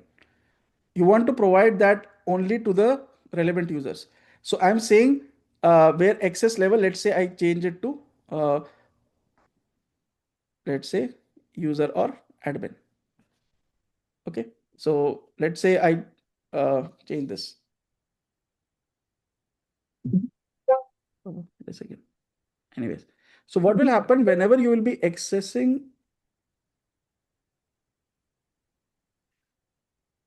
Okay, whenever you'll be accessing any information, this SQL query will run in the backend and it will check that, okay, select star from item and where access level in this. So if your access level is lying in this, then very good. If it is not lying, you will not be able to access it. Okay. So what is this? For every artifact that we will have in the backend. So now let me show you this data that we have. So this is the data of the company in the backend in a regular SQL table. So you have the title, you have the description of that data, category, department, system, access level. So this is the main thing. For every information, you will set up public access, user access, admin, super admin, right? So this is where your SQL query will function. So if a person is user, he can access all this. If a person is super admin, all that. A person cannot access things below it. So now let's come to this. So this is what we are doing here in this 𝗪𝗫, that first of all, we are setting up each content, its access level. Then we are checking, we are querying, return only the records this role is allowed to see. So we will take this query item in the backend. What it will do, it will take your role. Okay. Then it will run select access title, access level, all the data from where access level in placeholders. And this is the value that you will provide in the roles. So if you don't have that access level that is required for this, you will be blocked. Okay.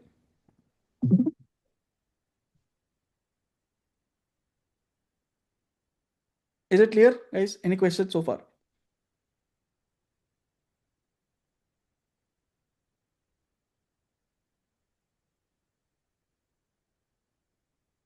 If you guys have doubt, please let me know.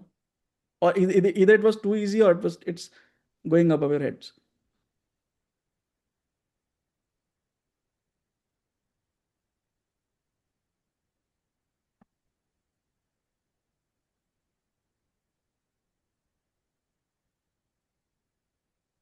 No, I guess it's good. Okay, now let's move ahead, right? So this is the core concept, that how you're using like 𝗪𝗏𝗍 and all that. Okay, now let me walk you through. Just I'll take like 5-10 minutes more, then I'll open up for the question. So now let's understand this entire code where so this is the main project, right? Whatever I've created, the backend is this in this particular folder. So I'll walk you through how we are creating different functions. So this is the first part, the config. Here you will put all your entire values. Like this is my OpenAI key, JWT secret. Let's say this is between auth server and the backend server. JW expiry time by default I have put as 3600. This is the algorithm which I can change, and all my other type of data, role definite, which all roles exist, their description and everything. So these are all the constant values which are present in my data. Now let's come to the auth server. Now this is the first thing where you will set up that a person can. So if we come to this auth server, what endpoints did we have? We have these endpoints. So one is get. So let's see what does get do. Execute. So it will provide me that, okay, in auth server you can register, you have these endpoints available. Register, create a new account, authenticate and receive a token, or list available roles. So we have 3 endpoints created in this particular scenario. So this is a health check. So let's see which all roles are available. I'll click on this and I will be getting available roles are these and their description. Then I have a users. So which all return all the registered users used by admin dashboard. Okay, so let's click on this.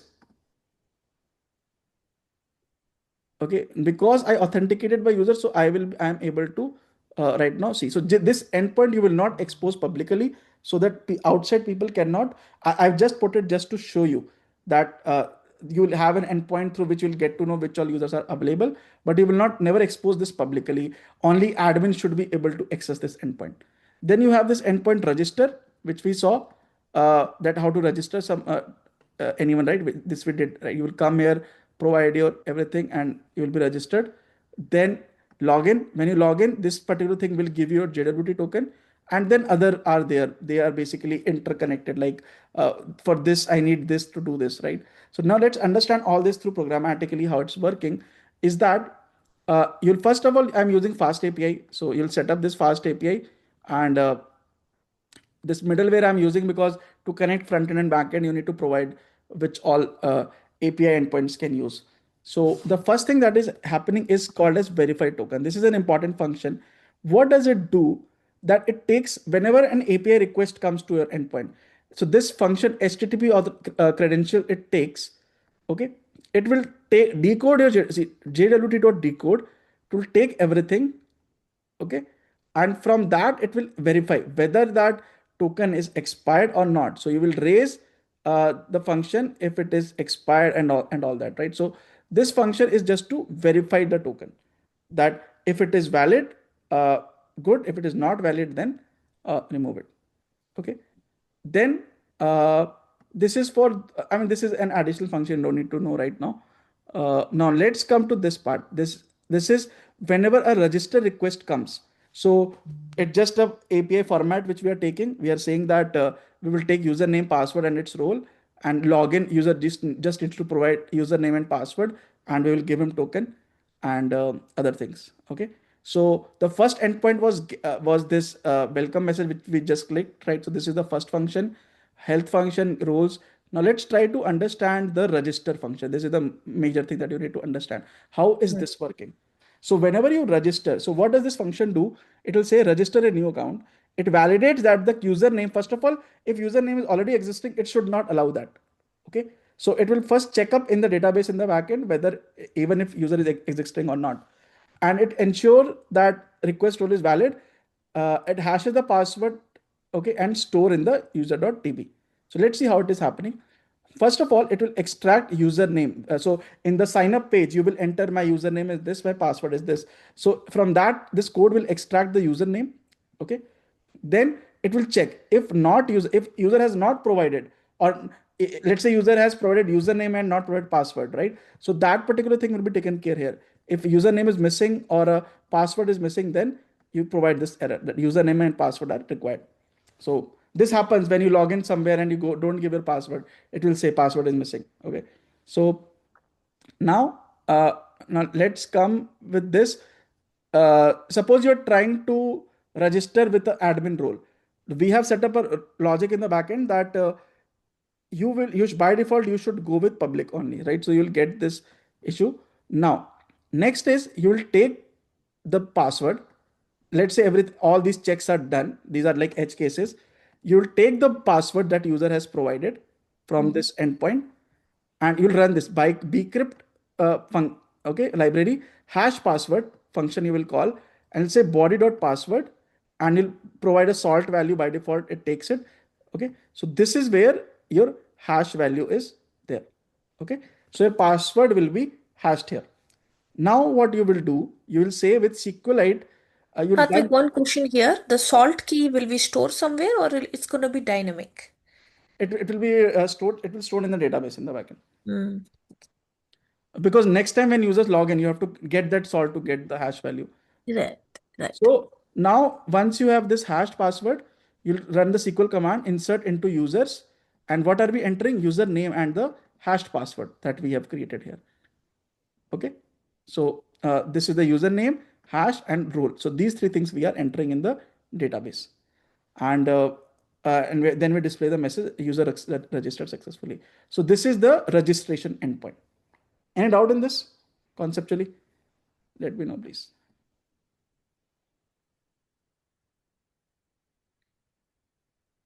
Okay, now let's come to the next part, that is login. When user will log in, what should happen in login? Tell me. So username, the password will not be, it's already available as in the JW token. No, the login, what should be the functionality of login API endpoint? It should take a username and password and authenticate and give access. So if I have to write it down here, what should it do? It will first of all get username and password. Yeah. Right. Then compare password hashes, right? Hashes. After that, if true, issue a JWT token. Correct? Yeah. That's what this needs to do. So keep this in mind, and then we will now understand the function. So what is it doing? The flow is look up the user in the users.db by username. Okay, first of all, verify the submitted password against the stored bcrypt hash. Okay, build a JWT payload, sign the token with this and the secret that is present, and return the token to the user. So first step, username will take in from the HTTP request, extract the username, then fetch user from DB. So we'll go to the SQL, select everything.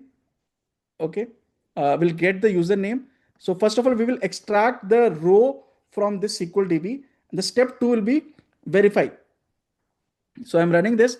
If row is none or not this with the hashed password, if they do not match, okay, then you will say invalid. So what is happening? If this and this, they do not match here, then you will raise an issue that, okay, this is invalid username or password. Let us say now you are validated. After this, you'll say this is my current time.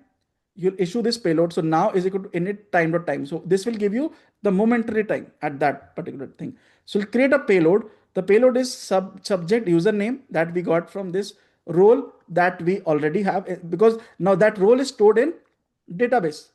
Remember, when user is logging in, he's not giving me his role because I have that role stored in database. So I'm fetching his role from the database. I'm giving an token that, okay, this token was issued at this time and it is valid for JWT this seconds, 3600 seconds.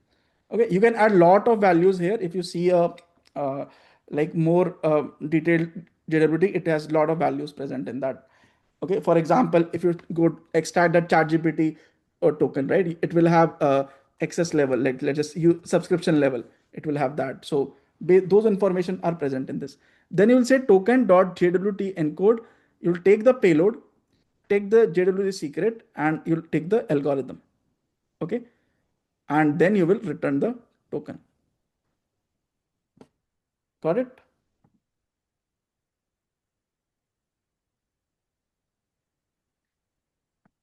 Any question, anyone in this?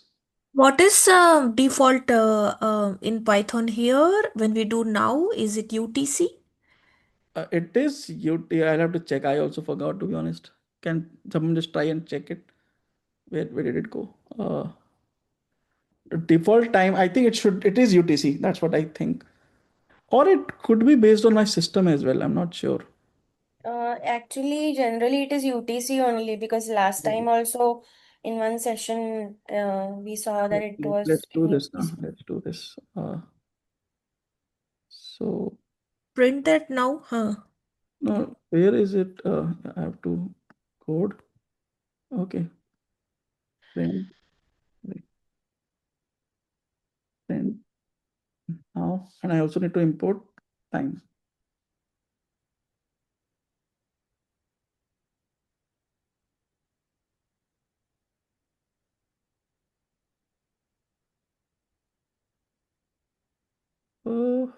Why is it not print now? Okay, I need to select this. Yeah, it's giving some random value, so I need to convert this. Let's get it with the ChatGPT. What is this time zone? 1773. Okay.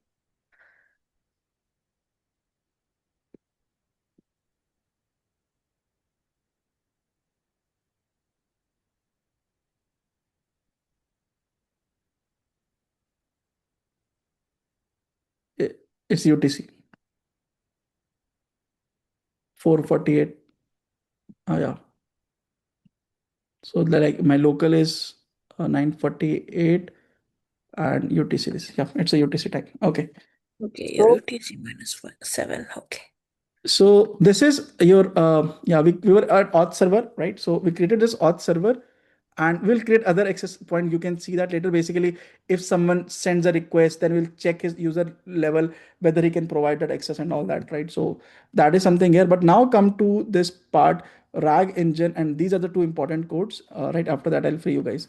So RAG engine is what that we have all the documentation present in the backend. What we want to do is the retrieval pipeline should check the user level. Okay, so this all is the data in the backend.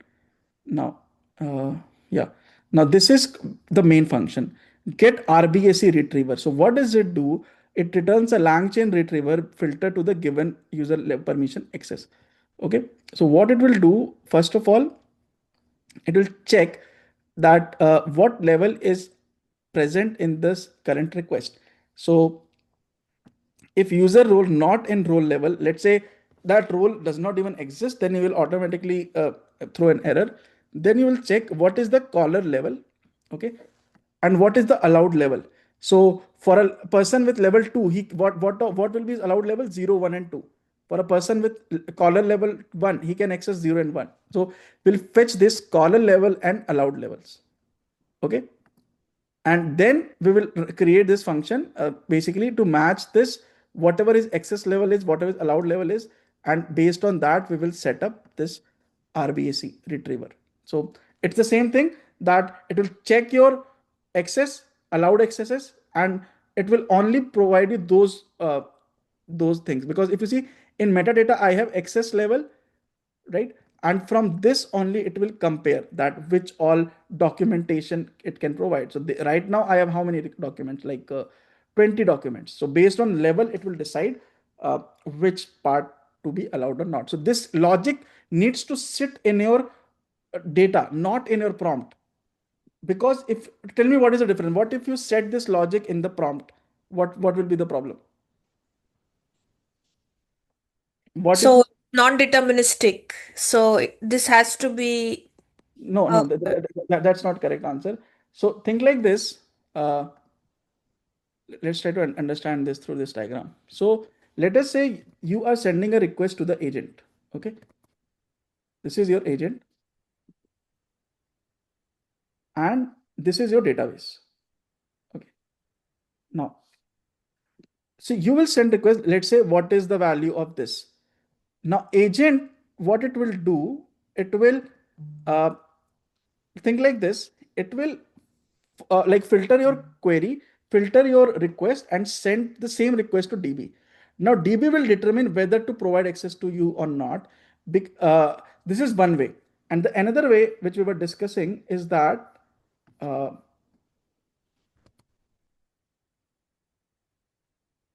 user sent request to agent.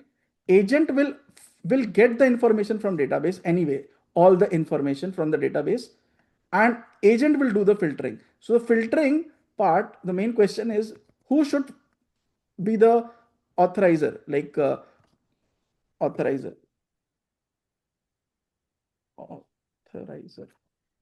Should it be an agent? Should that exist at DB level?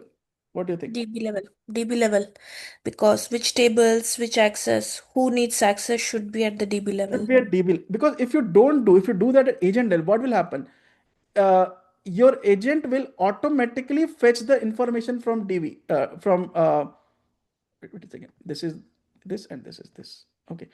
Now what will happen in the first scenario is that if DB is the authorizer, agent can never get, the LLM can never get that information in his prompt which user is not authenticated to. What will happen in DB level? That agent will say, okay, this thing this is user access level, but we are throwing all the information to LLM and saying that you figure out, this is the data, you figure out which part you want to give to user or not. And that is something where LLM can hallucinate. Do you get this point or not? Come again one more time. What part is it hallucinating? So what I'm saying is, let's say you send a request to the agent that, for example, I want to get access to companies, let's say sales data. Okay.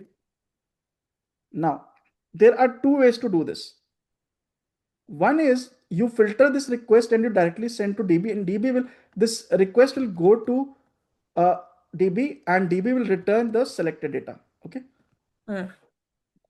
And then agent just, whatever data is there, LLM just has to answer over it. The other is that user asks for, so what does agent do? Agent gets all data from the DB. Okay. In the prompt, you will have all the data and the user question. So now LLM will decide which part to give to user. So tell me out of this, which thing is better? Getting First, the DB. yeah. For sure. Because there are two things. First of all, here LLM can hallucinate. You might say that these are the 20 data, user has access to only these 4, so only answer from these 4. LLM can hallucinate there, correct? Yeah. Second point, if a user, and which is more critical than this, is if let's say user does not has this level, but that information is still flowing here, and that all this information will be going to your Datadog or whatever your monitoring system is there. Okay. Your logging system basically. Now, anyone will be able to, a person will be able to go to the Datadog of your company data and extract that information. You get this? Yeah. So that needs to be gated. Yeah. That needs to be gated. That because what will happen? User will go into Datadog. User will filter that. Okay, my ID is this. I just made this request. Get me all the logs which are related to my ID. So user will have this all data present in his Datadog through his ID. We don't want that. We want that the encryption should be at this level only.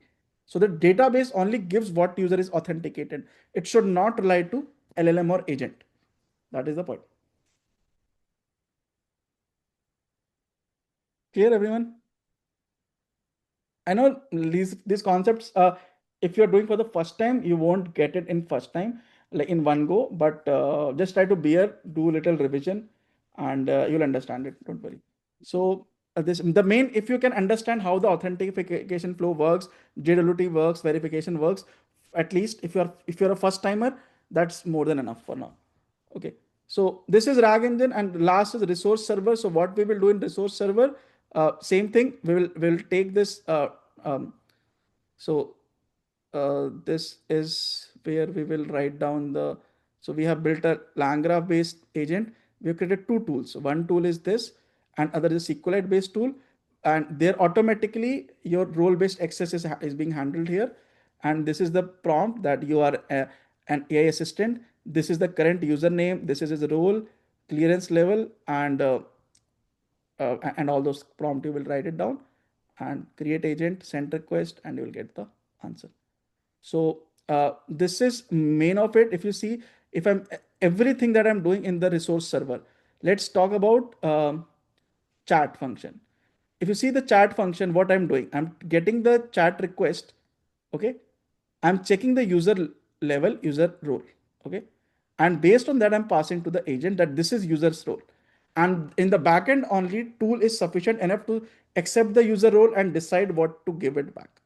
So that is what we have configured here. And with this, we are done with the code walkthrough of this. Right? Can you explain what this resource server is doing? I didn't get this. This resource server is the agent, right? So this auth server is doing what? It is just registering users. But when I have to chat with agent, I need to get response as well, right? This resource server is that agent. Okay.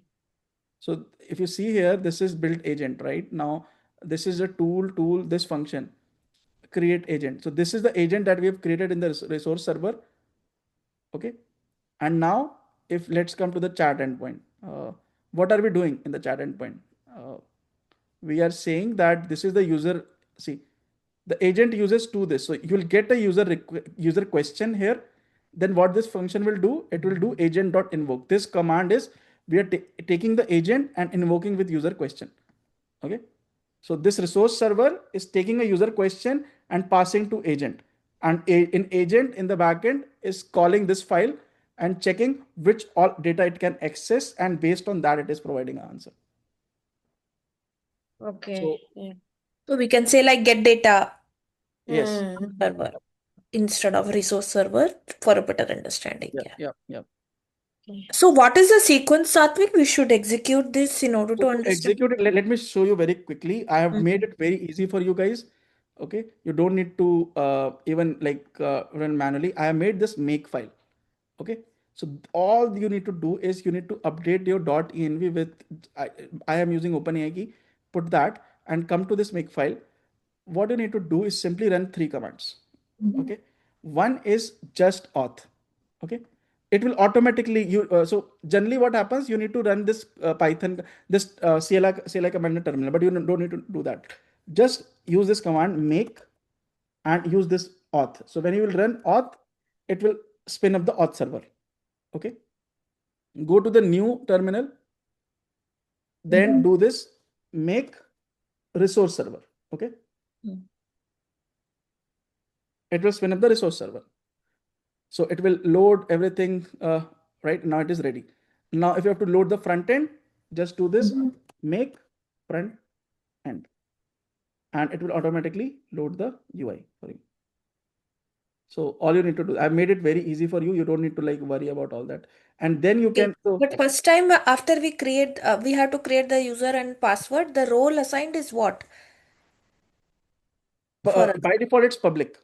Oh, okay. I remember I showed you by default it's public. You will have to go and raise request. If I want to tinker around with then limiting and creating another user and trying. Sorry, I didn't get your question. By default, it's public. If I want to try out other roles, You can do that. You can just set up a value here. So let me show you. Come to auth server. Hmm. Here you will see this function register. Okay. So Okay. in register by default, I am setting to be. Let me show you. Username is body role. Body.role, right? So Role, this, what did you insert? yeah. So Okay. this role is by default coming in valid roles, and this is by default set to be public in the backend. Let me show you.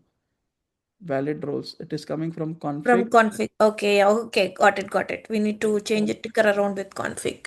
Okay. Yeah. So in config, you can change that, and you can. So yeah, this is the valid roles. From here, you can change it.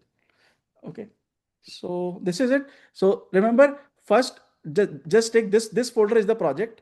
So here just read the config first, whatever is there. Auth server you will do, then you will read this rag engine, then main you have to run the resource server.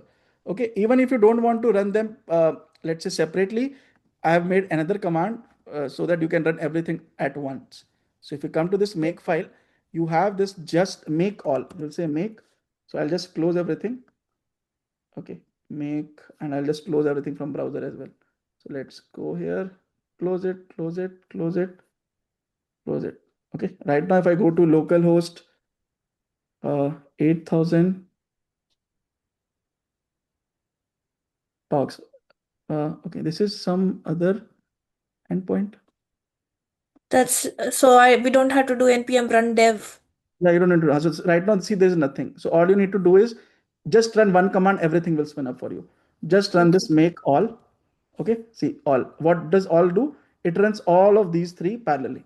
Okay, it will automatically run everything for you. Now that they are running, just so see, one is running on 8000, other server is 8001, and UI on 8175. Okay, so you'll be able to get it. So the running is very simple. Just update env with your API key and run this command make all. Everything will run for you. Clear? So just one last time, take this repo, okay, clone it, update the .env and just run the command make all, and you are set. Any question, anyone, please feel free to ask. Just showing you this thing one last time. We had this, we go to create account. Okay, just walking through the demo one last time. So what happens? Let's say a new user comes. He'll say his name. Okay, just enter password. Okay, so it is mentioned once logged in, you can, so by default you get a public access. Okay, but you can change that from the code that I showed you. So you create on this. Now I'm logged in as Sandman. Okay, and what will happen? I will have access to public, and these are documents I can chat with. I don't have any other document. 000. I can ask what is Helix Corp about. So let's go here in the chat. You can enable to, if you want to see all tool calls, you can enable this. Okay, so I'll just say let's ask any question, right? So agent is working. Agent is will get you this information. And these tool calls, it did 3 tool calls. Okay, so number 1, number 2, you can, this is just for reference to see what is happening in the backend. Okay, and you got it. Now suppose you want to now if I ask a question, anything related to companies like higher level, I cannot do that. So I'll go to my access. I'll say I want an access to admin, and I will say I need admin access. Submit request. So now you have to sign out, and now this request will go to an admin. So let's say this Sarah is super admin, or Sarah can do, or Marcus, anyone can do, because they right. So let's say Sarah will go. She in the dashboard. Okay, Sandman has requested admin access. I can approve or deny. If I approve it, I'm good. Okay, now sign out. Now log in with Sandman, whatever the ID was. Let me just quickly check users. Sandman. Okay. And password 1 2. Sorry. password 123. Okay, now let's see. Now he has access to 5. Apart from super admin, he can access everything now. Okay, so that's how it will work in the backend. So yeah, that's it from my end, guys. So the main point is that you create agents, you create any AI application. Authentication setting up is very, very important. One is JWT method. There are other ways. API keys are also there, but everything works in a similar fashion, right? Is this so? Just do this. Try a very basic auth on your project. Do go through these workbooks. I have made them specially so that you don't need to depend on any. If you want to really understand the code end to end, just run these 7 workbooks in a flow one by one by understanding, and they all are totally independent of each other. So first to understand password, then JWT, then RAG with authentication. So first do this, you'll be able to understand things more. Then of course you can run this anytime for your understanding. Okay. So this is very, very crucial, and it's I mean, you can put this, the capstone project that I've given you, right? You can enable this in that. It will be a good add-on, I would say. So again, it's up to your exploration. So that's it from my end, guys. If you have any question, please feel free to stay. And yep. Yeah, so this side, Omkar is this side. I really want to thank you for this lecture. Yeah, no And problem. how can I access your, last lectures or maybe past So initials? that is we have a course going on for this, right? It's like about to be finished. So you can DM me. I'll send the link here as well. So we have this Mm-hmm. course going on RAG Architect. So here Okay. I'll send you the link if you want. Uh, Yeah, sure. so you can have this RAG Architect course. So here all the previous videos. If you want to see Mm-hmm. like we did started with basics of RAG pipe, classic RAG enhancement, caching, cloud Mm-hmm. services, and a lot of things we have done. We also did video RAG, knowledge graph, everything. So you can watch from there. And we also have a course on agentic AI coming, right? So that if you want, you can check out that as well. Okay, sure. Thanks. So how to I want to send you an email, right? You can, I'll just put my WhatsApp number, text me after the class. Okay, sure. Thank you. Thank you. The message that you had dropped about that CI/CD, so they are pre-recorded courses, right? Or They are pre-recorded workshops, yeah, and formed as a courses, yes. okay. So again, means they are not going to be like taken live, they are pre-recorded, because what happens is in live we get to understand better because we can ask Yeah, but questions. live, how many people join in? That is the problem. People don't join live. That's the biggest problem. I will. I understand what you're saying. Uh, to launch I mean, I will launch as a workshop because Because what happens now is recordings, it's like suppose it is 15-hour long, because I understand it cannot be covered in one session of 1 or 2 hours. So depending on the content, it depends, the timing really depends on the content. But once we sit to watch the recordings, it's like after 1 or 2 hours, 2.5 hours, we lose the focus and concentration. So how it is with like now also and but earlier live sessions I, is what I'm getting you totally right now. But the try to understand my constraint as well. That I mean, right now RAG course is going now. Agentic AI is coming starting this month, right? So I can do in steps only. I cannot because I have other things as well. So that's why now, for example, if someone comes tomorrow and asks, okay, launch a RAG course, right? I won't be able to launch that immediately. So that is the point. I have explained all this what you're saying in different courses, workshops. Uh, to plan it live, I will launch it, but it's I mean, right now I have agentic AI planned. Maybe after that, sometime like I generally take votes based on that. I decide which to launch. So, but I launch workshops. Do join them. I have like took few CI/CD workshops. I remember. So the whenever the next come, you can enroll in that. That's what I will say.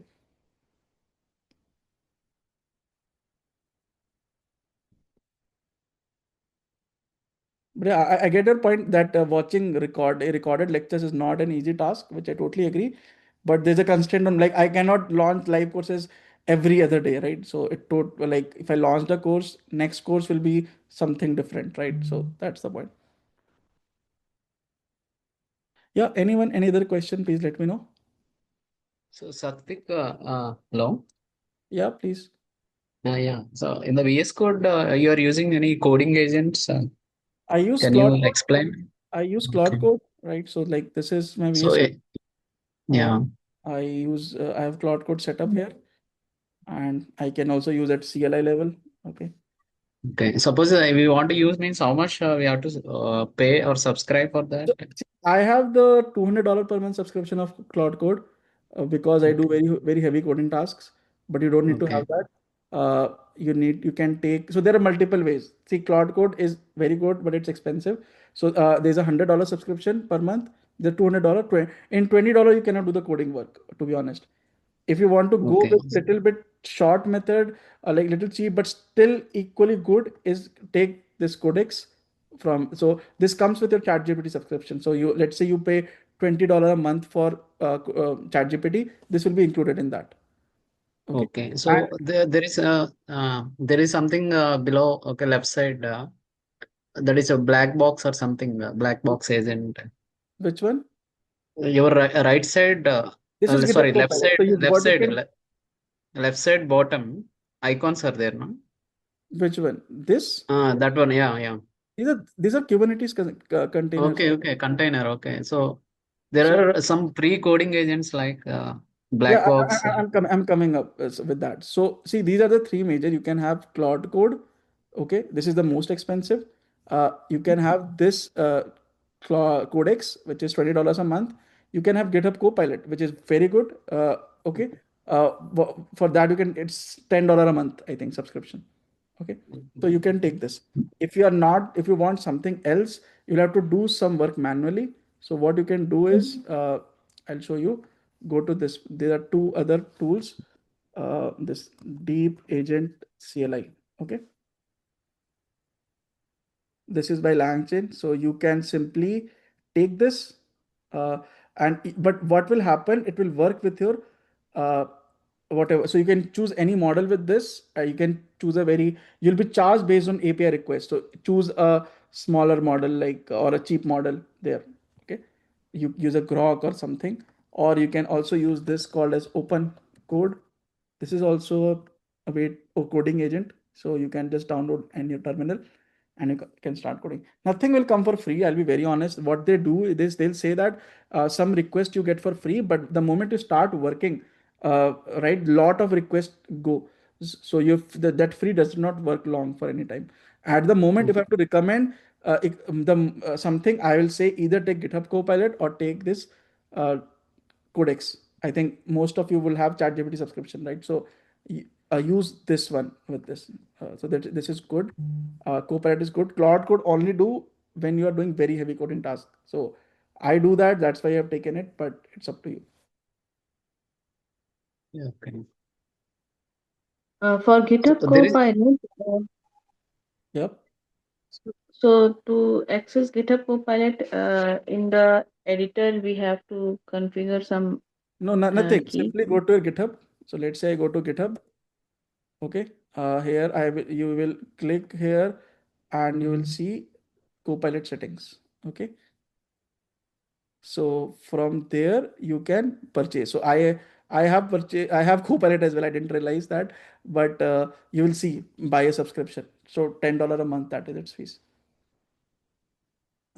So once you do that and you log in with your user ID, it will be automatically enabled. Yep. Means this will be direct coding on the GitHub itself, not on No, the coding will happen here only, but coding will happen in internal code, but your subscription will be controlled from the GitHub. So if you say anything, let's say explain me the code base. Okay. So it will read, it will give you answers here only. Or let's say I give it here, give it to this. Now depend on what you're asking. So you will get the answers here only, but it will be, the subscription is coming from GitHub website, right? So this is which editor you have? I have VS Code, is it? VS Code. Okay. Yep.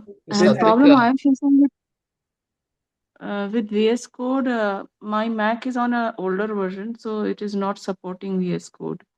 VS Code, So which version? VS Code supports on every version. I'm not sure which version you have. So I have a MacBook 11. I have not upgraded to the latest version of Mac OS. And Do that then. I mean, what's stopping? okay.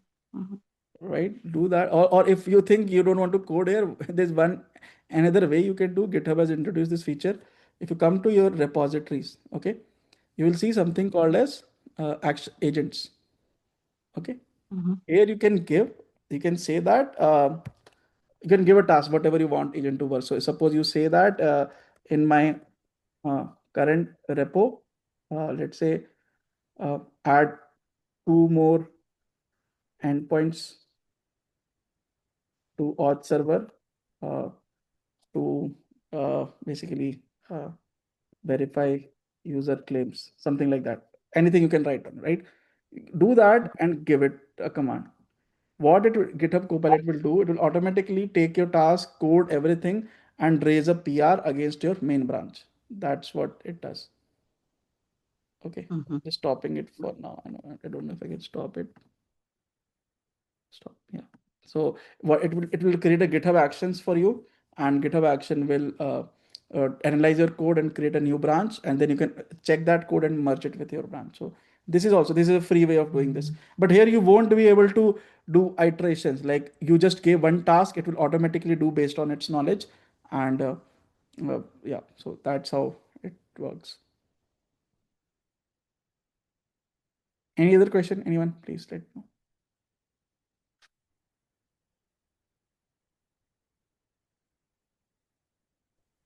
Satvik, hello. Yeah, please. Hello. Yep. So whenever you create a new project, so we have to create environment every time. Yeah, let me because show you. So whenever you create a new project, let me show you very simply. What I will do, let's say a new window. Okay. Suppose I'm in new VS Code. Okay. Yeah. I'll go to new terminal. So first of all, I need to go in the right folder. So I'll go to my desktop. Desktop. I'll create a folder. I'm creating a test project. Okay. So this will create a folder test project. So I'll open this desktop test project. It will come here. Okay. Now I will open terminal. I'll parallelly open Claude or whatever you want, suppose. So some settings you need. So you need to set environment, right? What you do, you use UV package. So those who know UV package, they can type command. I can, like, for example, they will do UV init. Okay. UV venv, and you will just run this command. Your environment will be activated. So everything is done now. Your base setup is done. Suppose you are not good at it. Okay. I'll just ask agent delete all the files in this directory. Okay. So let me delete this. You can also ask agent to create, but you need to specify a few things. So are you sure you want just delete them?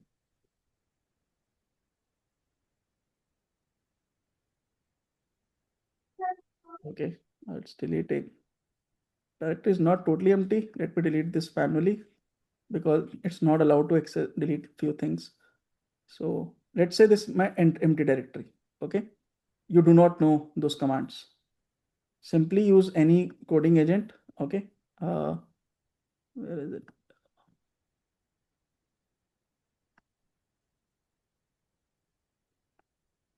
Let me open it again. So this will be file, new window, test project.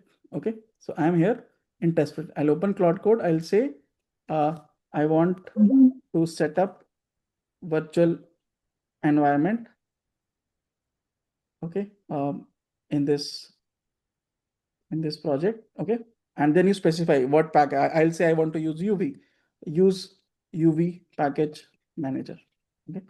Just you will say it, and it will automatically do that for you. So it will might ask you certain questions, but you will see yourself. So yeah, it will ask that same command that I ran, it is running now, but it is able to do so.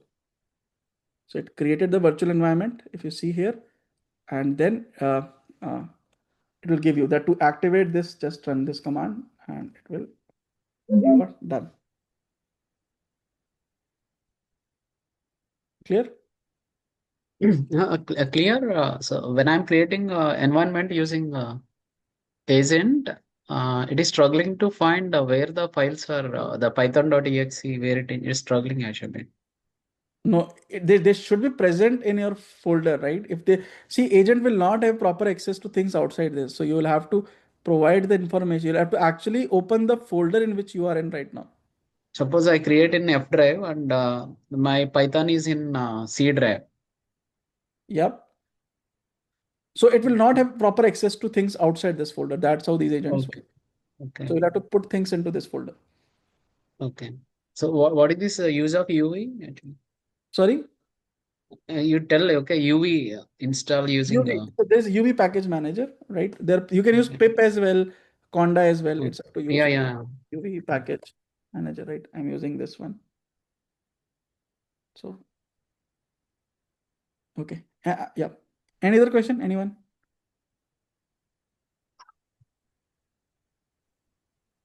Trying to develop a token cache. Just one second, I'm taking this. When this LangChain course is starting? It's starting from April, in last week of April. Okay. Okay. So I'll just share that link as well. Learning.datascience.com. Yeah, this is its link. So it's starting from late April, and we have a few. So its fees is $100, but right now there's a discount going, so you can avail it for 5,000. So it's a 6-week program. I mentioned. So what is it exactly? We are covering these 4 frameworks: LangGraph, LangChain, Deep Agents, and Langsmith for observability. And it's 12 sessions. I mean, might go a couple of sessions over, but it will be 12 sessions most likely. So there will total 5 assignments and 1 capstone project, and these are the syllabus that I mentioned here. Along with that, sorry, is it designed for Grok API or API? You can use anything. anything? Okay. Yeah. So then you will, as I mentioned, we also will provide you assignment report and all that. Like each candidate will be tracked based on attendance, the assignment that he submit, the quality of the assignment, and how much he engages in the class. So we create a score for that in our cohort and provide that. And apart from that, per assignment that you submit, you'll get an evaluation report like this. So like this is one of the report we submitted to candidate for their previous submission. So you can work so that you get proper feedback and you can work on it. So that is this about. I'll just share its link. You can check it. The next thing is trying to develop the token caching technique during the deployment. Currently, I am developing token at every new. So don't develop at every new request. As I showed, take the token, put it in Redis, okay, or any other. Remember, we have done Redis. So store the token in Redis and put this condition that if the expiry, let's say first fetch token, always put this code. First fetch token, check if the token is available in the Redis, and then check its expiry. If it is a valid token, then use that. Otherwise, create a new. So that function you will have to write it down. Do you get it? So the function is number 1. Every time a user logs in, right? What you have to do, you have to send request to Redis, fetch that stored token, and check its validity. If it is valid, then use that. Otherwise, create your regular, like follow the regular Python code to do that. Okay. Yeah. Anyone, any other question? Please let me know.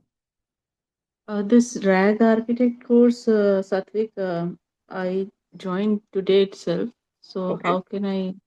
So if you have enrolled, you will go into the top mate, right? Here you will see a seeker dashboard. Click on that. And in your bookings, you will see this particular course. In your bookings, you will see something like this, RAG architect. There you'll get to this course content, and then you'll be able to view recordings like this. Okay. Can you send So directly how many? this? So yeah, please go ahead. How many hours content it is? I mean, So this these is are 30th session. so this is the 13th session.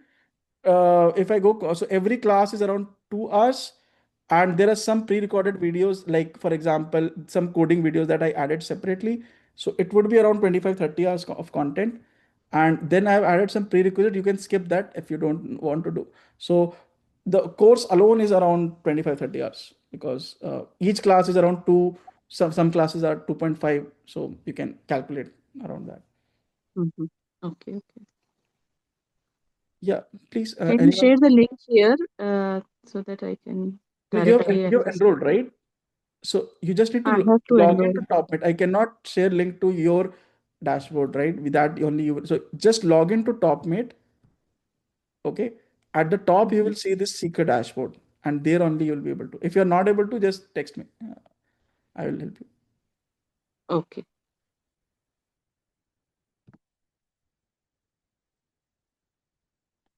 Okay. Anyone? Yeah, someone was asking another question. Sorry. No, I was asking the same question actually. How to get to this course? I'll share the link of the course. If you want, you can have it from there. Okay. I'll put in chat box.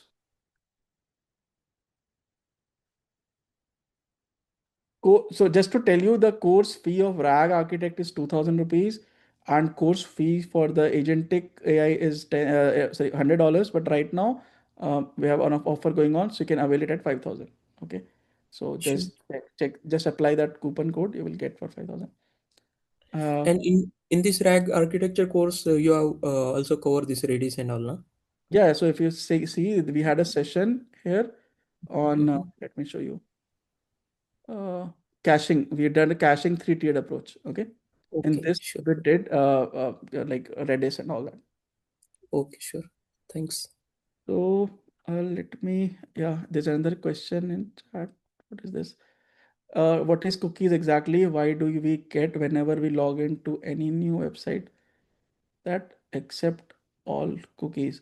So cookies is basically your temporary, it's just like your, I would say, uh, cache data that you store in your browser, so that you do not have to log in, register every time, right? Like what happens that a lot of time your data is automatically filled in when you open a website. So that all information comes from cookies. So cookies can be anything. It can be your passwords, it can be your credentials, it can be your other kind of preferences. So that particular thing which comes in history. Yeah. So the one that we covered today was that whenever you log into any website, just like ChatGPT, what happens that uh, it will provide you an authentication token. So whenever I will log into ChatGPT here now, so I have to provide first time, because right now there is no cookie stored. But if I enter my password right now, let's say 634. Okay. If I enter this now, what will happen? Now I am authenticated. Now, if I open chatgpt.com again, I will not have to log in, because that my token is being stored here in this uh, inspect. My token is being stored here in application cookies. This part. So that's what it means. So cookies is just your dynamic data, which like credentials, preferences, like those kind of data is there. But the job token and the key value is different. It's not same, no? Sorry. But the job token, the JWT token, and the cookie value is the bearer token. Okay, and the cookie value is different or same. Cookie is JWT token is one, like it's just subset of cookies. Cookies can cover a lot of things. Cookies are not just your JWT token. The cookies are a lot of things beyond that. JWT is just one part of that, one example of cookie. So if I go to any other website, let's say I'll go to this website, and here if I do the inspect element, here my cookies will come something different, right? So if I go to application. Here I will have some other cookies like this one. So if I just, this is my, I go to jwt.io.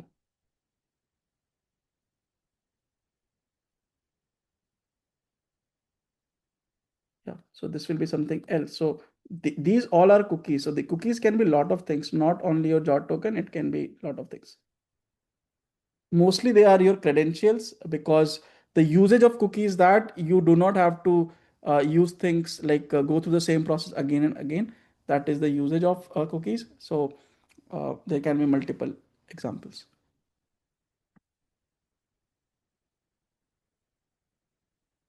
Okay, anyone, any other question? So I'm stopping the recording. Thanks again